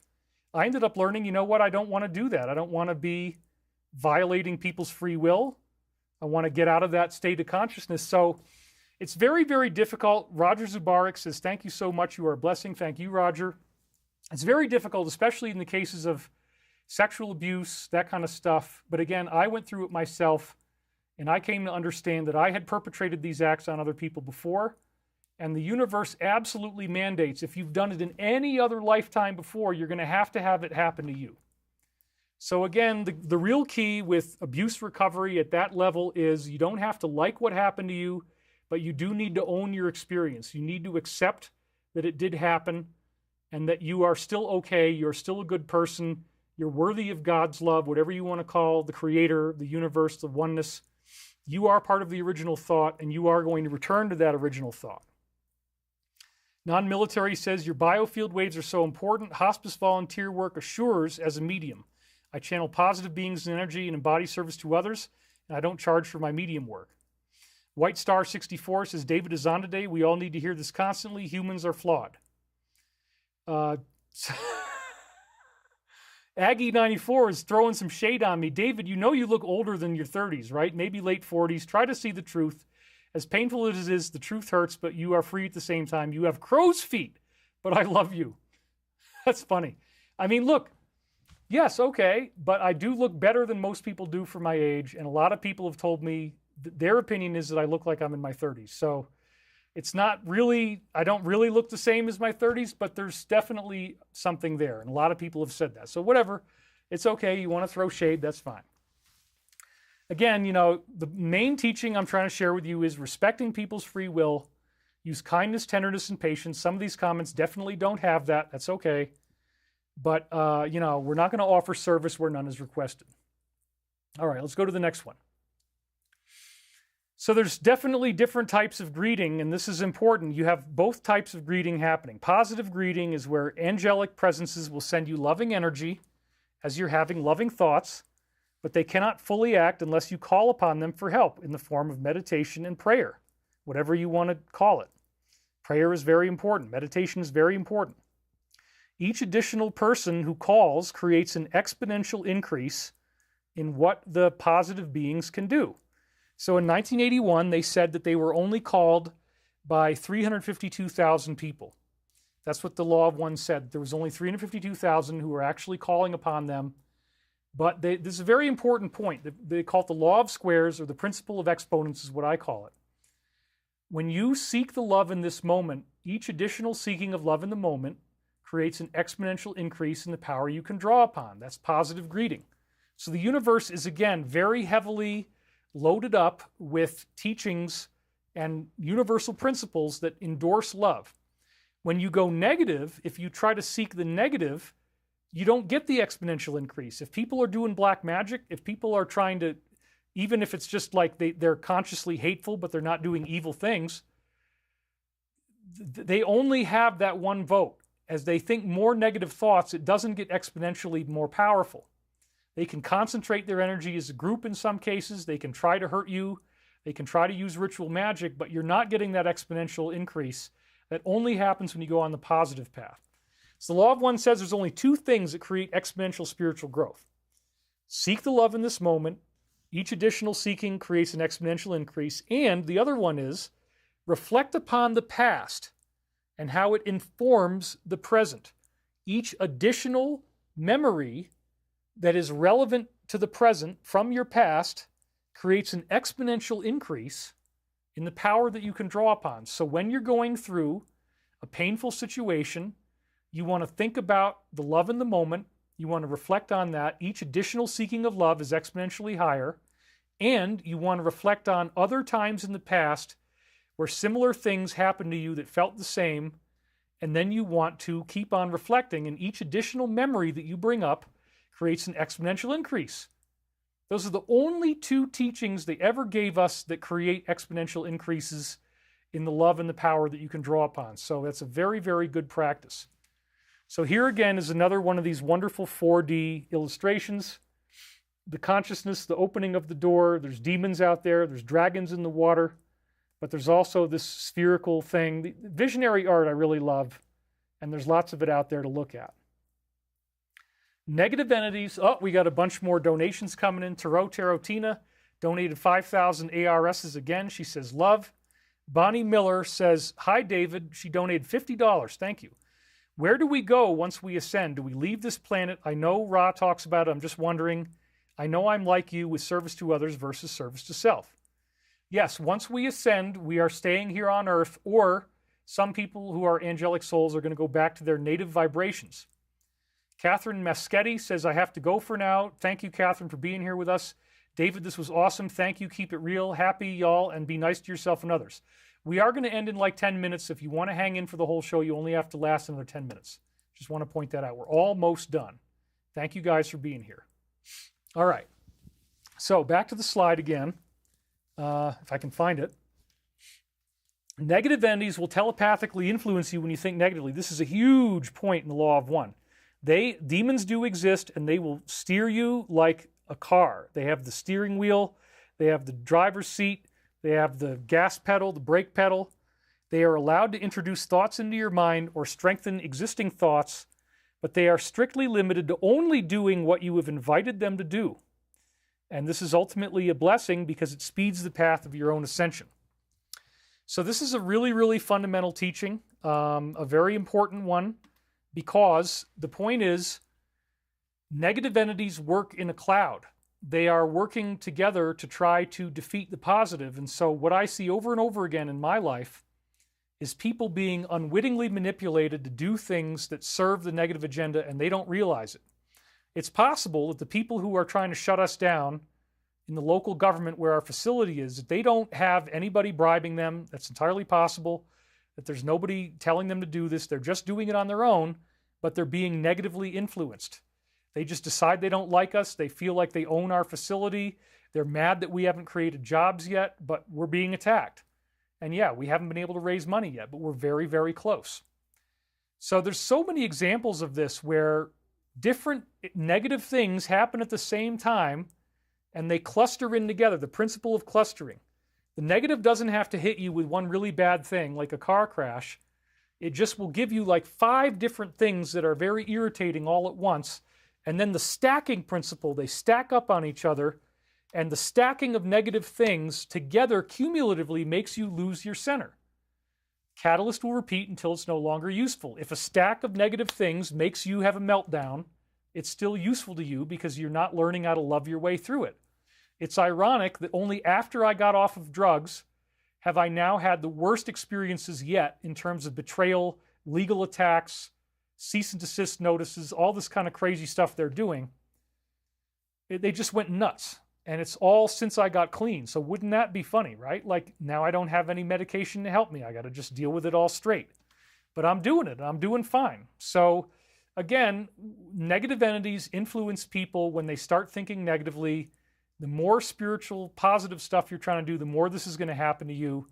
So bear in mind that the people who are attacking you don't even realize that there are entities influencing them. And those entities are getting multiple things to happen at once. Case in point, when I was still actively using cannabis, I'm not even kidding you, I knew this was happening too. Every single time I left the house, I have a little driveway that I got to go down. It goes down a hill, and there's a big steep curve right there, okay? It goes to the curves around. Every single time I left the house, I have a near-miss car crash. Somebody is designed to show up right at that moment where I would turn out so that we're going to crash into each other because it's a very dangerous curve. So I have to always stop the car and wait for the car that's going to hit me to show up. And it would happen every single time I left the house when I was in the middle of using cannabis. Ever since I've gotten off of cannabis, it has never happened again.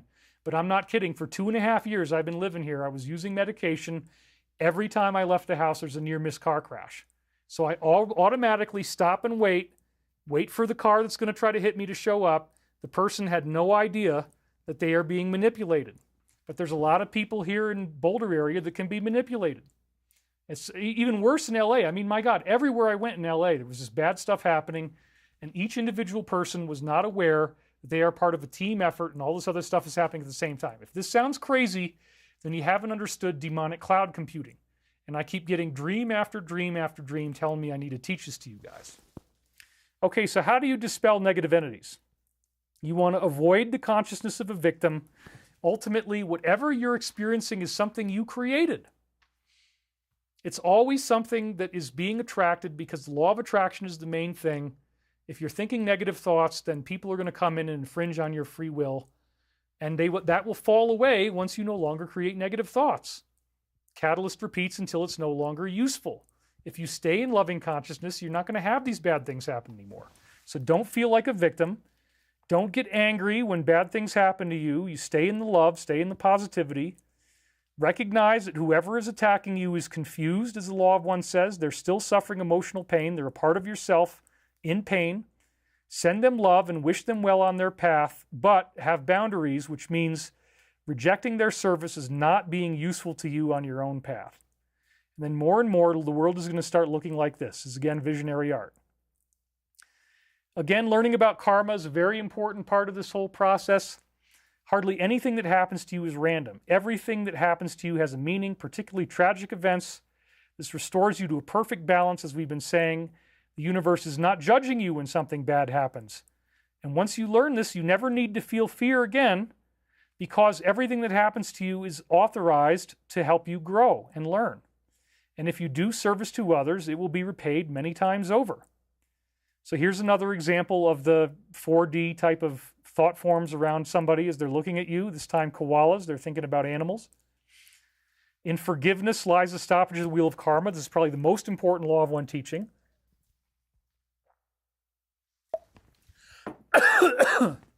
Recognize that I'm about to lose my voice. All experience is a divine design you created on some level. Every person who hurts you is ultimately bringing you closer to full awakening, and forgiveness is often the most difficult discipline there is. But once you get there, the wheel of karma will finally stop at the top and stop rotating. You just stop having to go through the ups and downs of life anymore. Here's another one, law of grace. You're only going to receive karma when you knowingly go against your own spiritual principles. You ultimately administer karma to yourself. It only appears to be coming from other people who hurt you, but you authorized it. If you are truly unaware that you have done something harmful, that you've hurt other people, the law of grace kicks in.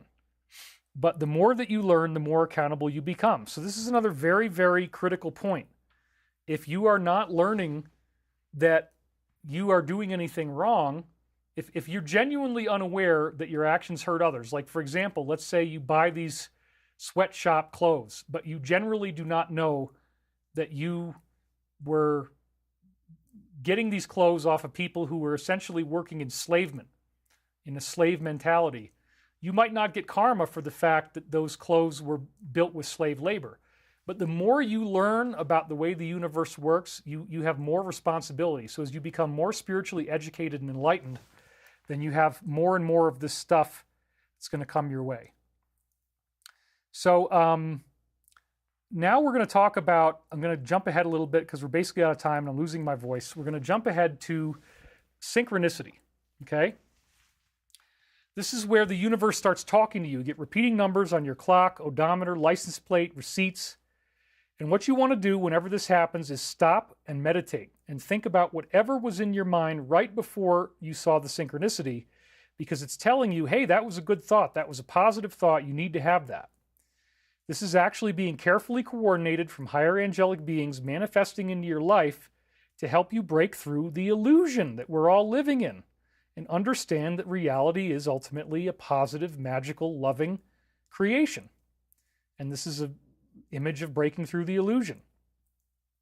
You can also encode your own synchronicity where you tell the universe what you're going to see is meaningful. Like you say, okay, if I see triple digits on the clock, I'll accept that as a synchronicity. And in order to have a lot of synchronicity happen, it's very important you don't get anal retentive about planning everything down to the minute, because then what'll happen is as you live in a more kind of moment-to-moment state, your seemingly random actions and decisions will become meaningful, This is another really important point about synchronicity. The left side is where your body draws energy in through the energy field, and the right side is energy out. This will manifest as tones in your ear, bodily sensations, that kind of thing. So, in the law of one, they say the left side is the service to self. It's absorptive. It's controlling, negative, energy coming in. The right side, service to others, energy out, just like it says right here. So if you get a tone in your left ear, you might be getting told, hey, that's a negative thought. You shouldn't be going that way. Tone in your right ear, hey, that's a positive thought. If you get pain, like a prickly sensation in the left side of your body, it might mean you're going down the wrong path. If you get prickly sensation in the right side of your body, it means it's a positive. Generally, any type of chakra thing is good. If you get a heart surge, it's good. If you get a, stomach type of surge, sometimes you have that. Sometimes you get the pineal surge. You feel the sudden rushing sensation in your pineal gland. So these are ways in which you can read synchronicity. Left side is you're on the wrong track. Right side is you're on the right track. Tones in your ear, the rushing sensations, all that kind of stuff. Okay, so that's our last piece of visionary art, and we're now going to segue right into our meditation. We'll probably lose a few of you guys, but again, we're almost done here. It's only going to be 5 minutes or less. So let's do that now. Going back to our camera. So I'd like you to put both feet flat on the floor. I'd like you to close your eyes now. We're only going to do this for 5 minutes, just enough to save the world, so please stay with us. Let yourself breathe deeply. Let yourself take a nice deep breath. And just let it go. Breathe into the stillness of this moment. And remember, all the love that is around you, even when there are problems, even when there appears to be chaos, it's only really pushing you into a greater state of harmony, a greater state of peace, a greater state of love. You can find harmony in the midst of chaos by understanding that we are living in an illusion. None of this is real. It's all a holographic construct. And negative, chaotic things only repeat until they are no longer useful to us, at which time they no longer have to happen anymore. We create exponential increases in the power we draw upon as we seek the love in this moment and remember various times in the past, various memories that inform the present and bring us back to that state of peace once more. Letting ourselves breathe deeply, breathing in that love and seeing the whole earth surrounded in loving consciousness. All those who are suffering, we are seeing and visualizing the end of these wars, the end of this suffering, the end of control, manipulation, poverty, sadness, depression. And we co-create this awakening. These events only occur on earth until we no longer have authorized them, until we no longer need them to create movement and growth. The luciferian force fades away as we learn the lessons of love, the lessons of being a peaceful person, the lessons of being of service, the lessons of acceptance rather than control, dominance, manipulation, and creating fear in others. Breathing ever more deeply now, feeling ourselves surrounded with light, beautiful white light, and sending that light into the planet, knowing that we are being transformed. Feeling in this meditation the living prana, the living consciousness as we breathe it in, enhancing our vibration, feeling more and more love, more and more joy, more and more happiness, acceptance of others and their flaws, knowing that this is as it was, as it is now, and as it always shall be. And so it is. And now I ask you to come back to the room. Wiggle your fingers, wiggle your toes. I'm really glad you guys were here with me today. Thank you so much for being here. We are exactly at the 3-hour mark. It's a great time to stop. So I want to thank you for watching. We got just donated $11 from Mount Shasta. She says, thank you, fellow Awakening Wanderer David. Hare Krishna. Law of One is totally authentic spiritual teaching. I appreciate the deep dive. Om Para Shakti Nama. All right. Thank you, guys. I really appreciate you guys being here today. This is David Wilcock, and I am going to see you hopefully next Sunday, unless something even worse happens. So thanks for being here, and we wish you all the best. Thanks. Have a great weekend.